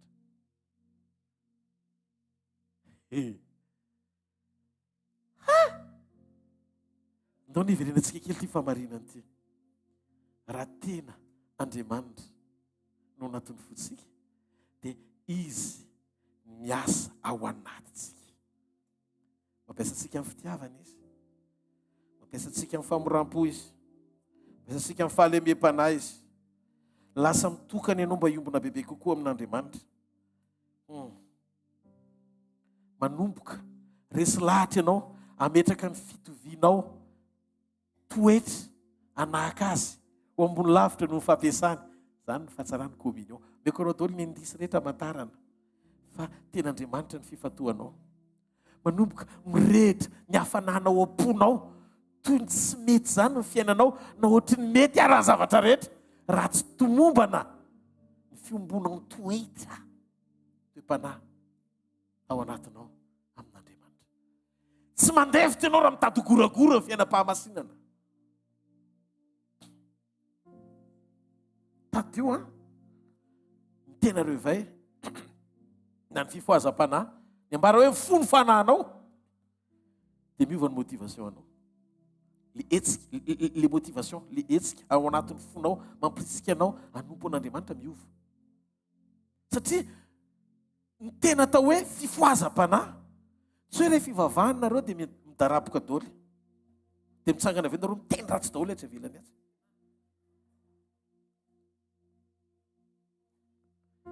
fifoazam-panahy midika fiovam-piainana. Raha 20 taona teo mpanomporan'Andriamanitra ianao fa mbola mpanota, mbola sy nanomboka akory. Za tsy mpodrotsova za zanak'Andriamanitra, nataonao tamin'ny gentilisa azy mbola tolérable kokoa noho zao, satria sady efa malala ianao nefa tsy miezaky ny andohaliky mba hiova amin'ny fanaonao. Aza mampandevitra n'Andriamanitra ao anaty ota, tsy tia ota hatramin'ny voalohany Andriamanitra, ary efa fahavetavetahana teo anatreny hatramin'ny voalohany zany dia tsy tiany mandrakizay. Miaina amin'ny fahasoavana, eo ambany fahasoavana ao anaty fiainam-pahamasinana. Zany ny antony fanasàn-tongotra. Misy tsambaratelo miafina ao ambadiky ny fanasàn-tongotra. Anao na somary andekakaingana kely mikasika momba lezy. Fa maninontsika ny sasàn-tongotra androany.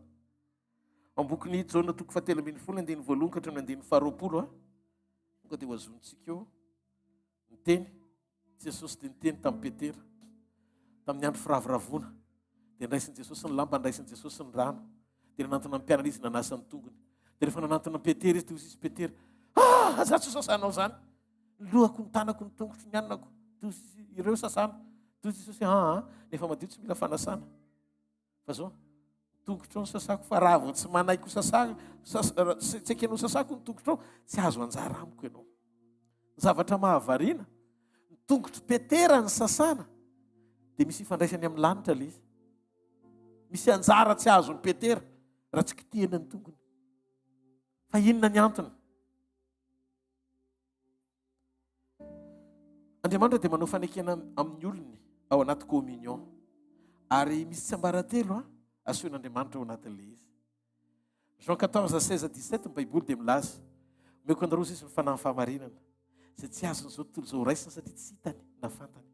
Fa ianareo mahafantatra azy satria mitoetra aminareo izy ao anatinareo. Misy zavatra tsy fantatra izao tontolo izao fa asehoan'Andriamanitra ny zanany. Misy ny secret, misy ny mystère ao anaty fanekena.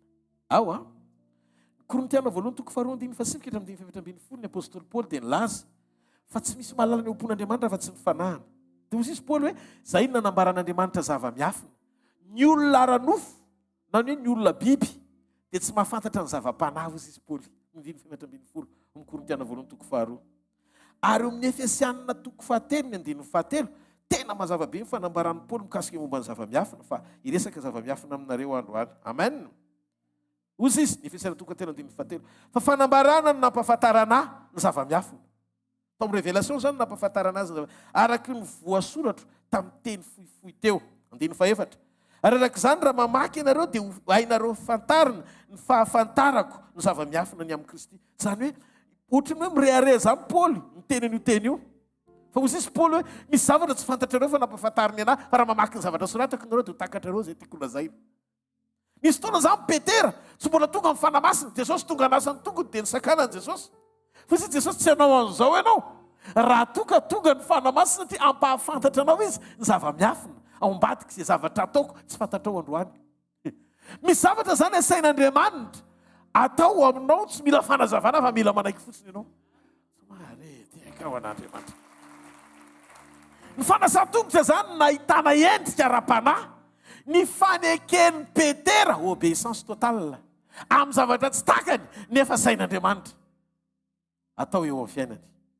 Hitanareo, ato amin'ity ministera sy asa fanomponan' Jesosy ty miteny ambony lavitra sy mihoatra no ny fahaiza manao n'Andriamanitra rehetra mitambatra ny fanananao fobakatoan'Andriamanitra. Noho izany, aza maiky no ampiasany amin'ny fahaiza manaony, fa maneke hiety akato eo amin'ny niveau manaiky azy na amin'izay zavatra tsy ekeny sainao azy. Tsambaratelo voalohany zay. Hozy izy Petera, hozy izy Paoly, marina fa tsisy androa 20 lahako, fa apôstôly tsy tonga volana, fa teo amin'ny janona amin'ny Petera sy Jaona no nitohizany.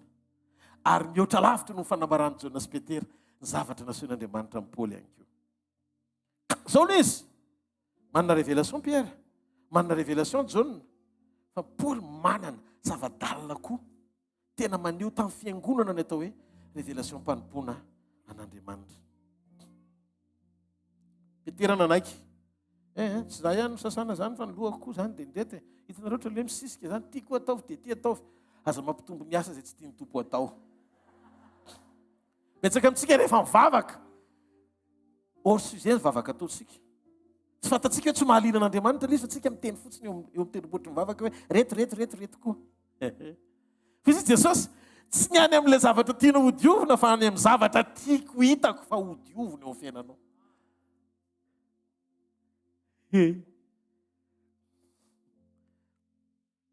raha tsy mafanahy masina tsy azotsika ilay zava-miafina fa hita salalindalina foana tsika amen. Jaona 13:8 ny baiboly dia milaza raha tsy manaiky ho sasako ianao dia tsy hanina anjara amiko. Jesosy nanao zavatra ampifandray amin'ny Petera amin'ny ara-panahy tamin'ny fanasany tongony. Mariko aloha fa ny fanasany tongony dia fomba ny Jiosy maneho fanetretena sy fitiavana fa noho ny mpanompo na esklava amin'ny fankasitrahana ny tompony. Eto nefa Andriamanitra nanao an'ilay izy tamin'ny mpianany. Ohatra mahatsiaro ny Abigail zany ahako tamin'ny Davida. Rehefa niteny Davida hoe naniraka mpanompo hoe hakavady azy dia tena nanetry teny Abigail. Ao amin'ny Samuela voalohany toko 5:20 ny 9:7 ka hatramin'ny 9:7. Samuela voalohany toko 5:20 ny 9:7 ka hatramin'ny 9:7. Vakitsika rehefa hitany amin'ny anaran'i Jesosy zao ny zavatra mitranga ao. Halleluja. Samuela voalohany toko 5:20 ny 9:7 ka hatramin'ny 9:7. Vakina amin'ny anaran'i Jesosy. Ary noho tonga tany amin'ny Abigail teo Karmela ny mpanompony Davida dia hoy izy, Davida naniraka akaty aminao dia aminao ila anao ho vadiny. Dia nitsangana izy ary niankoka tamin'ny tany ka nanao hoe indro aoka ny ankizivavinao no mpanompo anasany tongotry ny mpanompony tompoko lahy. Hitanao izy zany hoe fietrena ny fanasa-tongotra fataon'ny andevo amin'ny tompony. Zay mihitsy ilay izy tsy hoe mpanompo fa andevo. Zany no tonga ny Abrahama amin'ny Genesis 12:5 teo ambanin'ny hazo terabinta le anjely anankitelo ny ran'Andriamanitra ho any aminy niazakazaka Abrahama nanasa ny tongony. Satria mamay nareo manano nareo mandroso endrim-paneho fitiavana sy fietrena eo anatrehan'izay omena voninahitra. Todro tsara ny tanan'izay miaino. Teteny amintsika fa Andriamanitra mipekohaka voalohany. Andriamanitra mipekohaka voalohany. Tsy olona mipekohaka voalohany fa Andriamanitra. Tamin'Andriamanitra namorona ny Adama, niakohaka izy sa tsy niakohaka? Niakohaka. Satria nanisy fofinaina teo amin'ny vovoka izy. Rehefa manisy fofinaina teo amin'ny vovoka izy ka nidina, tsy maintsy miakohaka ianao rehefa eo. Zay mahatonga ny Adama tsy nila fiankofana natao edena. Satria ny fiankofan'Andriamanitra nampitan'Andriamanitra ny fahatsarany rehetra ho ao amin'ny Adama. Atsaka ny taminao fa nazavazavatra lalina kely avy vetivety. Lalina kely fotsiny fa marivy ihany izy rehefa tena zavaina. Iny Andriamanitra avy ihany nikohaka izy nanisy fofinaina teo amin'ny vovoka. Velona vovoka lasa olona. Ao dia vokatry ny fiankofany Adama. Fiankofan'Andriamanitra tamin'ny Adama, tsy nila fiankofany Adama. Tsy nila vavaka tao edena. Tsy nila fiderana atao, jereo ny baiboly. Tsisy nininona tao fa zao. Feny Adama anapaka ny saha tao ohatran'ny tanan'izay miaina. Fa rehefa tafasaraka tamin'Andriamanitra ny olona, tsy nanome lanja ny fiankofan'Andriamanitra taminy, dia zay no mahatonga ny olona tsy maintsy miakohaka eo am-pitadiavana n'Andriamanitra. Lasa naka ny toerany mpitady mpiakohaka Andriamanitra. Zany hoe Andriamanitra zany melohan'ny fotoana hijinjany dia namafy izy. Tsy maharedeka ho an'Andriamanitra. Dia mahafantatrareo, ao anatin'ny fiakofan'ny olona amin'izay, nila vavaka ny olona. Nila fiombonana amin'Andriamanitra ny olona, nila fiderana ny olona. Mila mampanaiky ny ao anatin'ny olona ho an'Andriamanitra. Dia jereo eto, Jesosy nidina nanasa ny tongotra, naka ny toeran'ny andevo, nametraka amin'ny mpianany eo amin'ilay toerana ambony. Zany hoe isaky ny misy fahatsarana avy amin'Andriamanitra ampitaina toy ny fofinainy dia fomba an'Andriamanitra midina mampiampita ny lizy avy any ambany anandratany ianao. Tsy mare tega ho an'Andriamanitra. Halleloja. Dia zay mahatonga nitsotra amin'ny Arona. Hitanareo ana Jehova ka hiaro anareo fitahin'Andriamanitra mitondra protection. Ampamirapiratra ny tavany aminareo ny Jehova ka mindra fo aminareo famindram-pon'Andriamanitra eo amin'ny présence.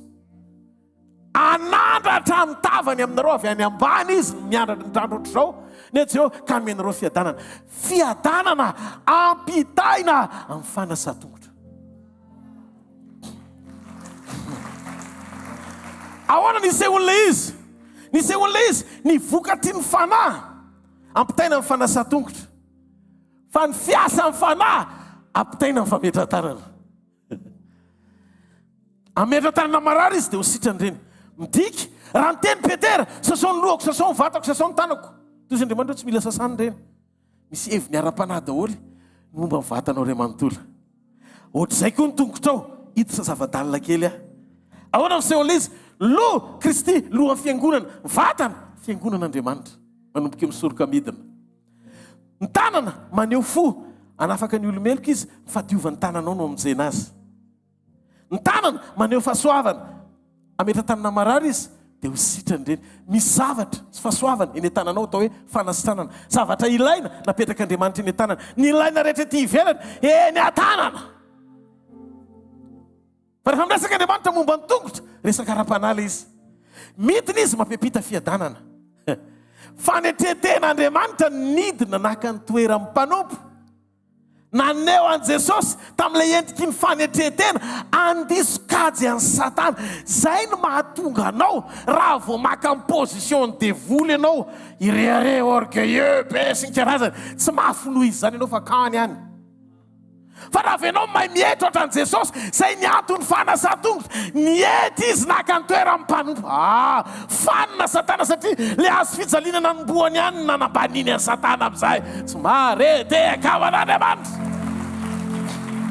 Hitanareo ny fahatsolopana miafinao ambadiky ny toetran'Andriamanitra miasa ao anatinao.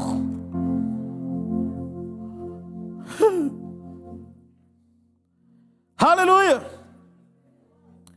Fa manino Jesosy ny naka rano? Ara-panahy io. Fa manino izy ny naka rano? Niraisy ny rano dia niraisy ny servieta. Fa maninona le izy? Inona ny hevitra izany ara-panahy? Ao amin'ny Deutéronomie 3:32 maneho fanoharany amin'ny teny toy ny rano ny Baiboly. Efesana 5:20 koa dia milaza mba hadiovana anareo amin'ny rano fanasan'ny teny, manondro ny tenin'Andriamanitra. Ny Ezekiel 36:25-26 dia miteny hoe izy ho fafazako rano madio nareo mba hadio, mba ho afaka mifalitonareo rehetra sy ny sampinareo rehetra no anadiovako anareo. Ny Jaona 5:17 mazava be ny teny Jesosy. Efa madio raha teo ianareo no ny amin'ny teniko. Ao ve? Halleluja. Andeha sika iverina amin'ny Jaona 5:17. Fa maninona le izy? Nalaina le rano dia sasana le tongotra. Ara-panahy, tongotra namboarina ijoro eo amin'ny tenin'Andriamanitra. Zany hoe mari-panorenana ny fiainanao satria ny tongotra koa dia midika ny tongotra hoe ninona zavatra eritreretin'ny sainao dia tsy ho tonga any ianao raha tsy hoetin'ny tongotra ao. Zany hoe ny connexion hifandraisana any amin'ny pensée na any amin'ny sainao dia mila amboarina ny tongotrao hifanandrify amin'ny sainao. Jesosy sasany Jesosy le izy ho amin'ny mari-pandrefesan'ny teny ijoroana andeha ho any amin'ny volontén'Andriamanitra. Tongotry ny olona mahatonga ny olona mivoakala mamosavy. Tongotry ny olona no mitondra ny olona any am-pasana. Tongotry ny olona mahatonga ny olona mandeha mijangajanga. Tongotry ny olona toy izy Andriamanitra hoe io tongotro no amboarina satria mandiso anjara voatendry ny tongotrao. Zany hoe rehefa tsy ampy ny fatakaran'ny sainao dia ampidirina any amin'ny tongotrao ilay izy mba hatonga sainanao. Mare tiaka ao an'Andriamanitra. Nahoana ny tongotra ihany? Rehefa batisy ianao manontolo no asitrika. Zany hoe milonatra amin'ny lohanao, zany hoe ny fangatahan'ny Petera anjarany Jaona. Fa Jesosy tsy mila afa-tsy tongotra ihany. Ampitana anjara.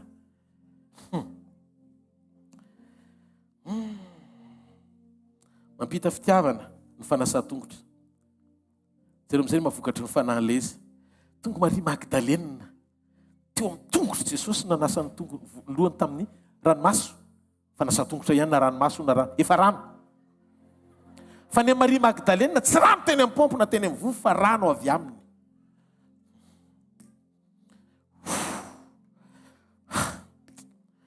Rano avy aminy satria ranomasona mpanota no ilaina. Fa raha tsy miampita ny rano avy amin'ny Maria tamin'ny ranomasony dia tsy nety maty Jesosy. Nosorana izy, olona ray ihany ny afaka nikasika ny lohany Jesosy. Maria Magdalena, Petera tsy nikasika ny lohany. Rehefa mitombo maro defo ny fitiavana, mahakasika ny fahafenon'Andriamanitra ianao.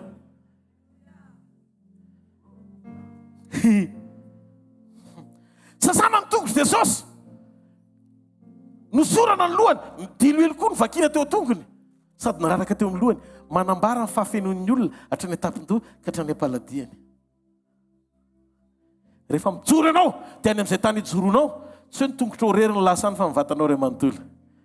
Dikan'izay ny fahafenoana hozy Jesosy amin'ny fampitana anjara voatendry any amin'ny tongotra le izy fa tsy any amin'ny loha. Ny fanomezana hafa rehetra avy any ambony amin'ny ray ny fahazavana no ampidinina fanomezana avy any ambony. Fa ny fanomezana hidinan'Andriamanitra sehatreny ampitaina avy any ambany, izay le anandratra anao ohatry ny ascenseur anovanao ho tafakatra. Izany hoe manomana amin'ny fiakaranao ny fanasa-tongotra mba ho isan'ny olona tsy voazon'ny pesantera ianao amin'ny fotoana hitsanganan'i Jesosy ny amin'ny rahalanitra. Famboarina ianao atatra ny ascenseur. Halleluja! Azaka le fiakarana satria omeny sy ampitainy le anjara. Inona io anjara io? Fitiavana ohatra nataon'i Maria, fiadanana ohatra nandrahana any Arona tamin'ny tsodrano hoe hanandratra ny tavany. Hitanareo, vokatry ny fanahy no ampitaina eo am-panasa-tongotra, fa ny fiasan'ny fanahy ampitaina amin'ny fametran-tanana. Feno ianao.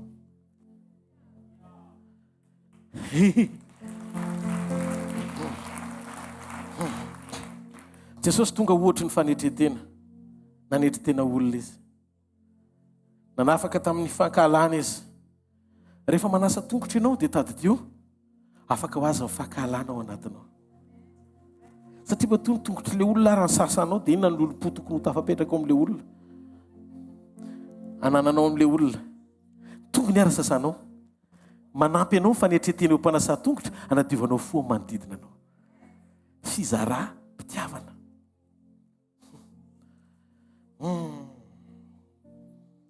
Fa ny mpanompoana ampitiavana amin'ny manodidina amin'ny fanasa-tongotra. Jereo Jesosy, izy ilay endriky ny fanompoana hita maso. Teo izy tamin'ny mpianany, nareo koa tokony hifanasa-tongotra.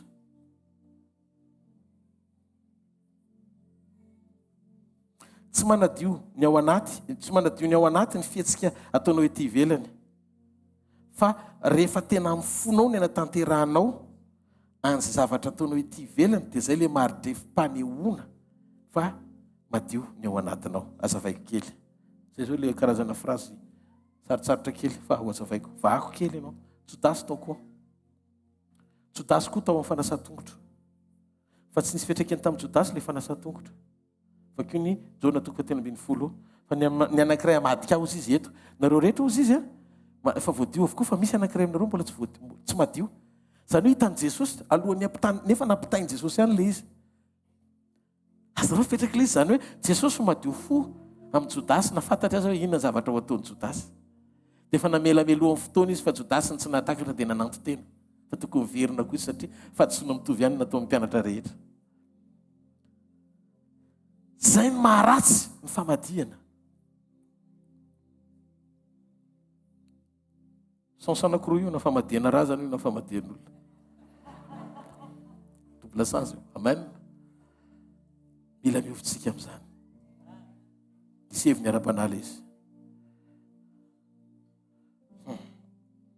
Alléluia. Andriamanitra mameno antsika amin'ny lafiny rehetra rehefa manasa ny tongotsika izy. Ny fisainantsika tsy any amin'ny kibo, tsy ao amin'ny tratra, fa ao amin'ny loha. Izay no mahatonga ny loha ho destin nanjara voatendry lo Kristy mivatana ny fiangonana. Ny tanana toeram-pahasoavana fa ny tongotra toeram-panapahana. Ao amin'ny tongotra zany hitondranao any amin'ny toeram-panapahana zany mahatonga azy miteny hoe zay tany diavinao dia omeko anao. Misy fanapahana, misy autorité ao amin'ny tongotra. Luka 10:19 ny Baiboly dia milaza anitsaka menarana mba maingo, anitsaka. Manitsaka zany tsy hoe ny tananao no anindry an'ilay fa ny tongotra ao no dikany hoe manitsaka. Tongotra zany, ny fanapahana zany dia eo amin'ny tongotra. Vokatry ny fofeny fanetretena dia mahazo aina ny fanapahana. Zay mahatonga ny Esaias 2:20 raha tia tany ity ny resahana, tsy ny tananao no tokony hipeha tany fa ny tongotra ao. Dia ozy Jesosy hoe raha ianaiky sy makatoy anao dia inona ny vokatsoa amin'ny tany? Sambatra malemy fanahy fa izy no andova ny tany. Hitanareo, ampitainany amin'ny tongotra ny fahalemem-panahy, vokatry ny fanahy mba hahafahanao mandova ny tany. Atsangany ny tanan'izay miaina. Hafa mihoatra noho ny tongotra rehetra, ny tongotra ao manomboka androany. Tsy oatra ny tongotra Jodasy, niditra frôma mivoaka mage, fromage. Misy miaina. Alléluia. Fa rehefa miditra ny tongotra ka mivoaka tsy mitovy tsony rehefa avy eo. Mba ataovy amen moa e. Mamaly eo amin'ny fanasa tongotra ny toe-po miova. Zany hoe zao zany zavatra hitranga androany. Ty anankiray ty dia hofaranako mivavaka amin'izay dia nomboko tsika. Alléluia. Abakoka 7:20 tena zay mifarany. Tena zay. Tsy ray minitra 10 segondra koa. Ozy izy ny ten'Andriamanitra. Jehovah tompo ny tanjako ozy Abakoka. Ary manao ny tongotro toy ny andiera vavy izy ka mampandehany amin'ny avoaka. Tanareo zany hoe tsika zany androany miditra garage. Dia nao fipetrana, ela loatra ianao nandefa efa sola amin'ny pneu-nao. Zay toerana rehetra nandehananao nanilika anao daholo hatramin'izay. Ianoko Andriamanitra. Halleluja! Fa zao zavatra mitranga, raha voajoboka pononao anaty rano ny tongotrao ka hosasana amin'ny anaran'i Jesosy, miampita ny fiadaran'Andriamanitra. Dia zao zavatra mitranga eo amin'ny toerana ijoroanao na ranomasina mena aza misokatra.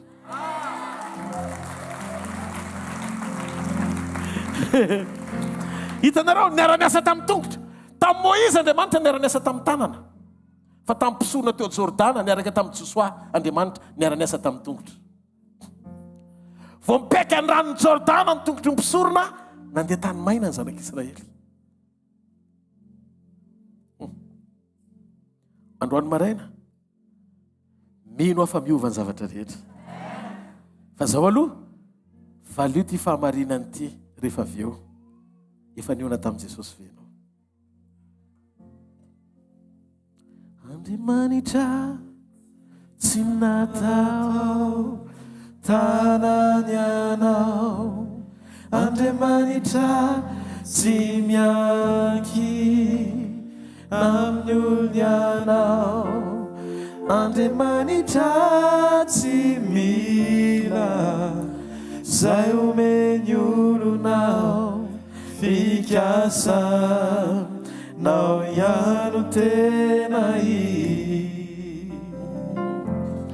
Andriamanitra tsy natao tanany anao, Andriamanitra tsy mianky amin'ny olony anao, Andriamanitra tsy mila zay omeny olonao, fikasa nao ihany tena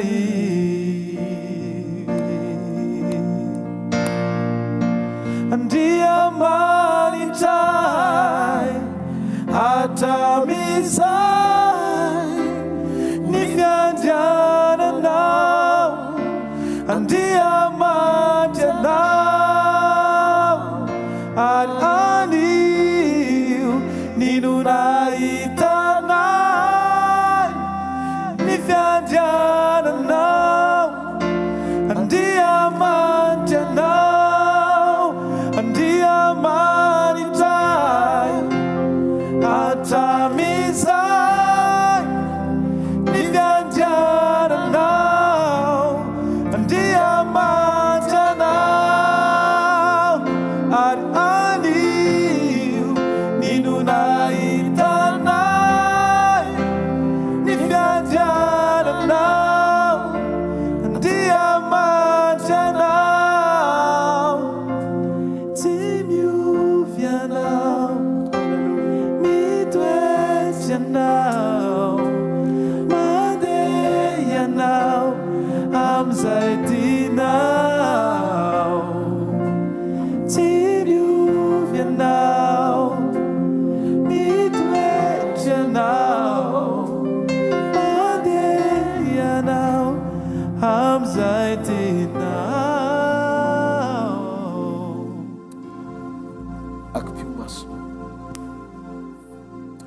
raha eto ianao androany maraina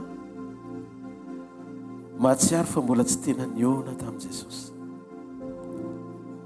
mbola mety misy zavatra manaraka ny fiainanao nanompo an'Andriamanitra teny an-dala mpanefanana izany isan'andro isan'andro, mety mavitrika ianao ny fanompoana saingy mbola tsy tena niona tamin'i Jesosy ianao, mbola misy antony hafa ambany manakana amin'ny fonao tsy tena iombona amin'Andriamanitra.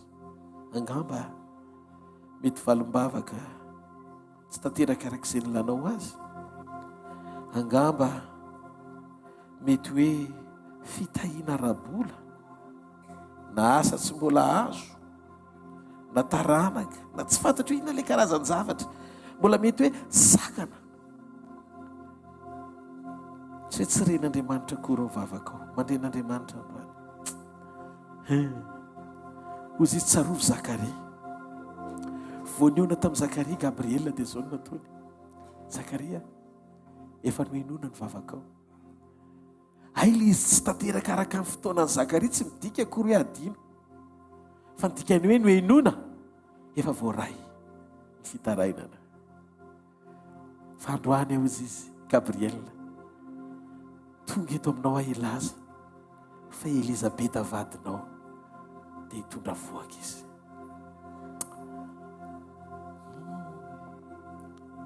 Saintsaino zany, efa ménopause, efa andropause Zakaria, ary Elizabeta efa ménopause, efa tsy tokony hiteraka, efa nitsahaja azy. Vao tonga Gabriel, tsy misy fahatarana amin'ny fotoanan'Andriamanitra. Androany sokafo ny fonao, sokafo ny fonao, teneny Jesosy, za mihitsy no ilainao Andriamanitra, za no ilainao, foko no ilainao. Ampiasao Andriamanitra mba tena nakaiky ianao ny foko, itsehony ao anatiko fanamasina fa mila ny Jesosy aho, mila ny Jesosy aho, Jesosy aho, Jesosy no ilaiko, Jesosy Kristy avy any Nazareta no ilaiko. Haleluya. Yeshua.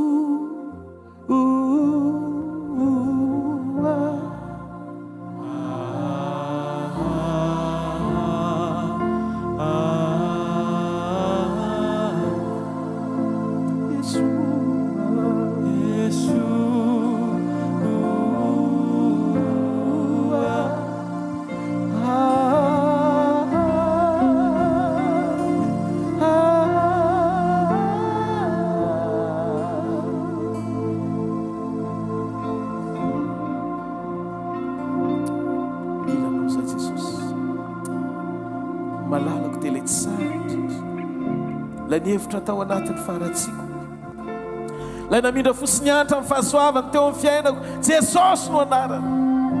Ny malalako dia lay miavaka ao anatin'ny alinalina, lay mitoetro miseza fiandrianana ao kavanany indray, lay misaina isan'andro ny fiainako, hany manomana fampakarana tsara lavitra ao amin'ny lapany voninahitra. Jesosy no anarany. Haleluya. Tsisy takazy amin'izay Andriamanitra, izy mendrika indrindra sady mpanjaka avo indrindra, ny fitiavany mandrakizay, izy lay mendrika io dia raina sy asanatra, mpanjaka ny mpanjaka. Haleluya. Jesosy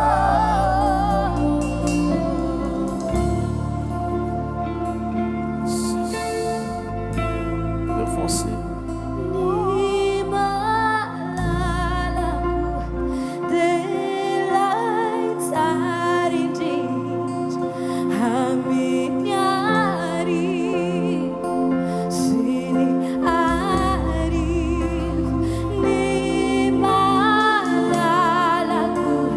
Day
misy sandra teto ianao Andriamanitra. Mafantatro ve fa any Jesosy ianao tiako ambom-pionanao amin'ny manokana androany maraina. Sokafo ny fonao dia fitsoro izay rehetra tsy an'Andriamanitra. Mba mbo misokatra eo amin'ilay tena fitiavana tsisy fihatsaram-bela tsy. Jesosy nanokatra ny rehetra tsisy réserve, tsisy no azoniny na ny ainy aza natolono atsika. Androany amin'izao fotoana izao aza sina réserve, aza vela hisy zavatra kely sy kelehanao fa mbola tsy foinao, tsy mahatateraka ny fiombonanao aminy. Milohan'ny fotoana iraisanao nofo sy raha aminy.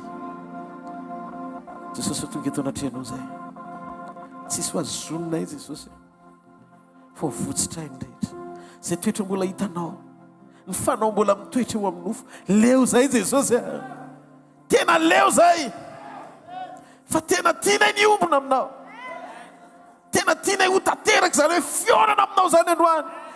Jesosy mila mifanotrona anao zay, tsy fanasikanina no ilainay, tsy arena no ilainay, tsy vola, tsy intsinina androany maraina, ianao no ilainay.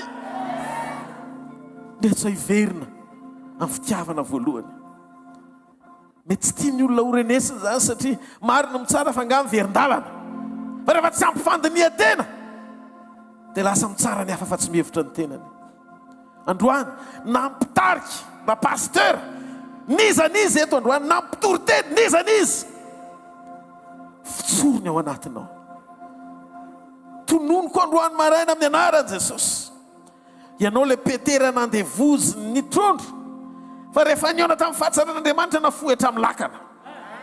Ianao le Zakaios nandevozy ny vola, fa rehefa niona tamin'i Jesosy nanonitra ary nafohy izay fahatsarana rehetra mifikirany noho ny fahatsaran'Andriamanitra. Ianao le mivangina afohy ny fahazaran-dratsy fa iombona amin'Andriamanitra. Mahita fiovampo zao Andriamanitra, mahita fiovampo azao. Halleluja. Teny amiko Andriamanitra, misy kansera ho afaka androany. Tsy nangatanao zany fa rehefa nomenao ny fonao, hositrany ianao anatin'ity fandraisany ity. Misy aretina mitaiza mitady tsy ho vita manahira-tsaina anao zany, fa androany ny anafan'Andriamanitra anao. Amitasony Andriamanitra androany maraina ao anatin'ity fandraisany ity reo fahasarotana tsy vita hatramin'izay, ary ho fain'Andriamanitra mifonao no herany, mifonao no herany. Jesosy manam-pahato anatinay, tsy olona mpampiasa anao zay fa tomponay ianao. Iny natao napahefana eo amin'ny fiainanay ianao Jesosy. Efa ny ainao no natolotra ao, ny ainao no nomenao, ary androany mombanay manontolo fonay ho anao. Jesosy tompo tamin'ny alina zay namadiana azy dia nandray ny mofo izy. Rehefa nisaotra izy teny vakina, tiany tenako zay vakina ho anareo, zao natao ho fahatserovana. Misaora azy.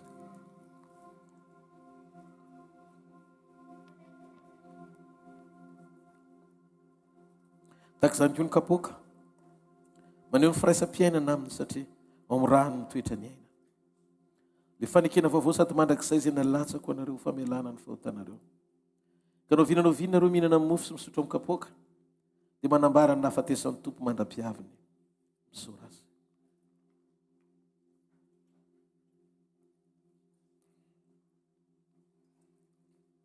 Afofa ny fisaorana fotsiny tanatsika, tsy manan-javatra ho teninina ny fahafenonany ao anatsika. Nanome fiainatsika ny mpanjaka, ny tiatsika izy ary ny asa tao amin'ny fiainatsika. Ho azo ny voninahitra fakasitrana mandrakizay. Misaotra tompo fa niaino anay ianao, misaotra tompo fa miombona aminao zay, misaotra fa fiainam-baovao ny ao anatinay. Halleluja. Enira nije. Tonga dia miomana amin'ny fanasan-tongotra, tonga dia miomana amin'ny fanasan-tongotra. Ndao aloha filazana sy mifanatitra ataontsika vetivety dia miomana amin'ny fanasan-tongotra.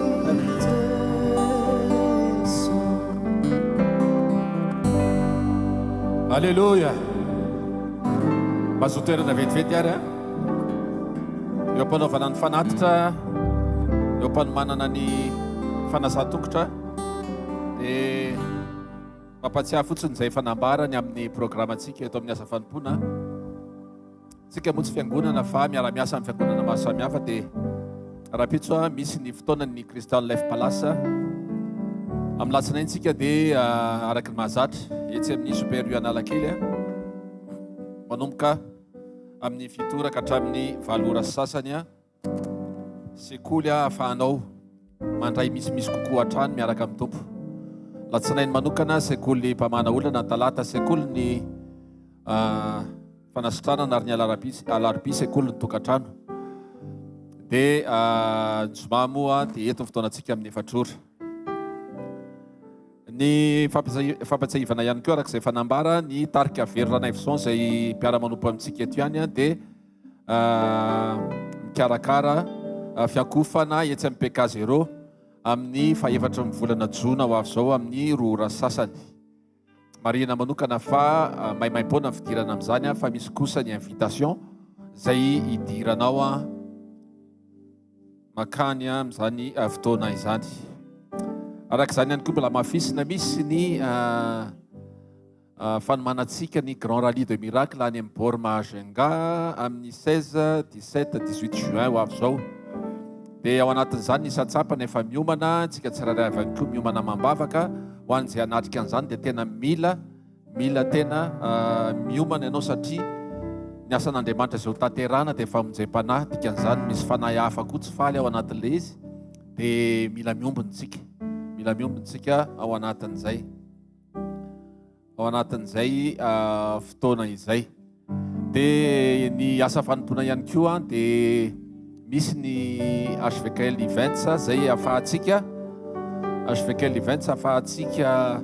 mijery mivantana raha ohatra ka sendra tsy afaka ianao amin'ireo fotoana rehetra izay nresahana. Dia ao anatin'izay ny nany fotoana rahariva any Paris koa ary dia mandeha mivantana amin'ny HVKL Events ho voninahitry ny tompo rery ihany. Amen. Dia ho an'izay manao fandaminana zany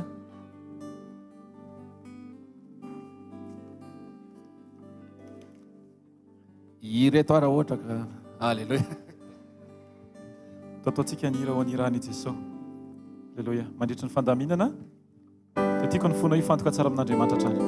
Dia pastor ao anatin'ny fanasan-tongotra mba mitsangana kely eto daholo hoe ny pasteur sy ny anareta tonga dia mivavaka tsika dia maka toerana isaky ny anina zany dia zay vita tonga dia alefa hatramin'ny tsodrano dia zay voasasa tonga dia mandeha afaka tonga dia mandeha rehefa avy eo. Ia ny ankona koa ny tompoko mba miakatra ty ambony azafady.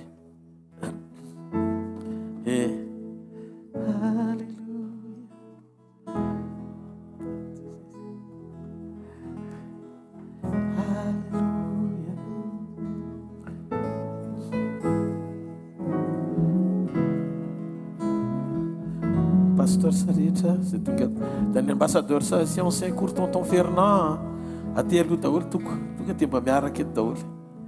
Dia ny ambassadeur sa lehilahy tonga dia alao miaraka aty azafady fanasana mba hafanganana ny zavatra rehetra zany. Vavaka sika mitsangana amin'ny toerana misy antsika tsara ia vetivety vavaka sika araka ny teninao Jesosy dia seho amin'ny endrika hita maso ny fahatanterahany zany hoe fanasa-tongotra zany tsy miankina amin'ny tanan'ny olona izay manasa tongotra zany fa miankina amin'ny teninao hoe raha tsy manay kosa sako ianao dia tsy hananjara amiko. Tsy anjara avy amin'ny olona ny raisiny eto Andriamanitra ary zany mahatonga anay mivavaka eto anatrehanao fa anjara avy aminao. Endriky ny fanetretenan'ny olona kosa nefa ao anatin'ny fifanompona masina anehoana ny fampitany zany amin'ny fanetretena. Ka raha hifanasa tongotra zay androany Jesosy dia mino fa izao ilay tenina hoe ianareo koa mifanasa tongotra. Mino fa ny anjaranay avy aminao zay izy fiatraikany ao anatinay satria amin'ny fanasa tongotra mifanovanany ao anaty ary amin'ny fametrahan-tanana ozy ianao teo mifanovanany eo ivelany amin'ny fanasitranana amin'ny famezam-pahasoavana amin'ireo karazana zavatra maro zay napetraka ozy izy Paoly tamin'ny Timoty tamin'ny fametrahako ny tanako. Fa amin'ny fanasa-tongotra kosa ilay anjara voatendry fiadanana ilay tena izy ao anaty ampitoerana ny seza fiandrianana ny vokatry ny fanahy Anovanay ao anaty. Anetry teny zay androany. Ifanasa tongotry. Amin'ny anaran'i Jesosy Kristy avy any Nazareta. Amen. Halleluja. Ny mpanompon'Andriamanitra rehetra mifandray tanantsika. Mifandray tanantsika. Halleluja. Mifandray tanana. Connexion. Amen. Halleluja. Mariky ny fiombonana le izy. Halleluja. Raha amin'ny anaran'i Jesosy. Zao ny mariky ny firaisam-po sy firaisam-tsaina. Zao ny mantaran'ny olona fampianatra ao zay raha mifankatia. Fifandraisan-tanana dia porofom-panehoana amin'ny fotsy sy fihetsaram-belatsy fa iray ao anatin'ny fanompoana ny fanatanterahana ny asanao. Tsofina rano tanteraka izany amin'ny anaran'i Jesosy. Amen.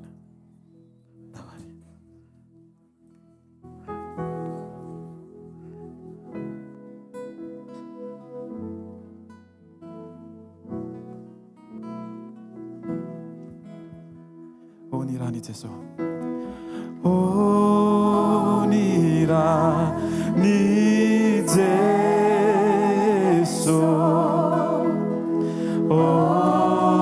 Ny rany Jesosy.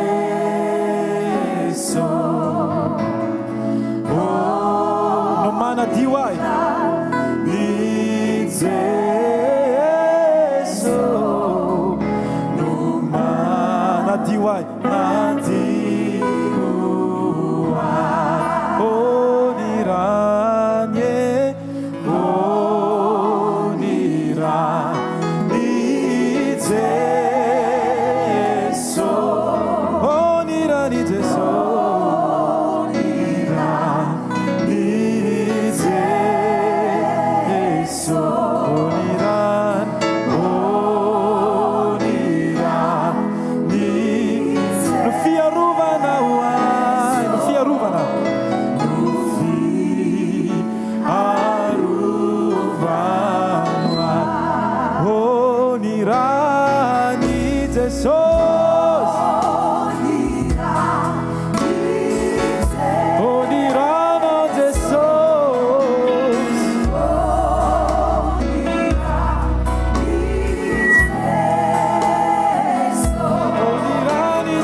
Rudolph, Pastor Rudolph, Sorabetsaka Rahalahy Rodolphe, Pasteur Rodolphe.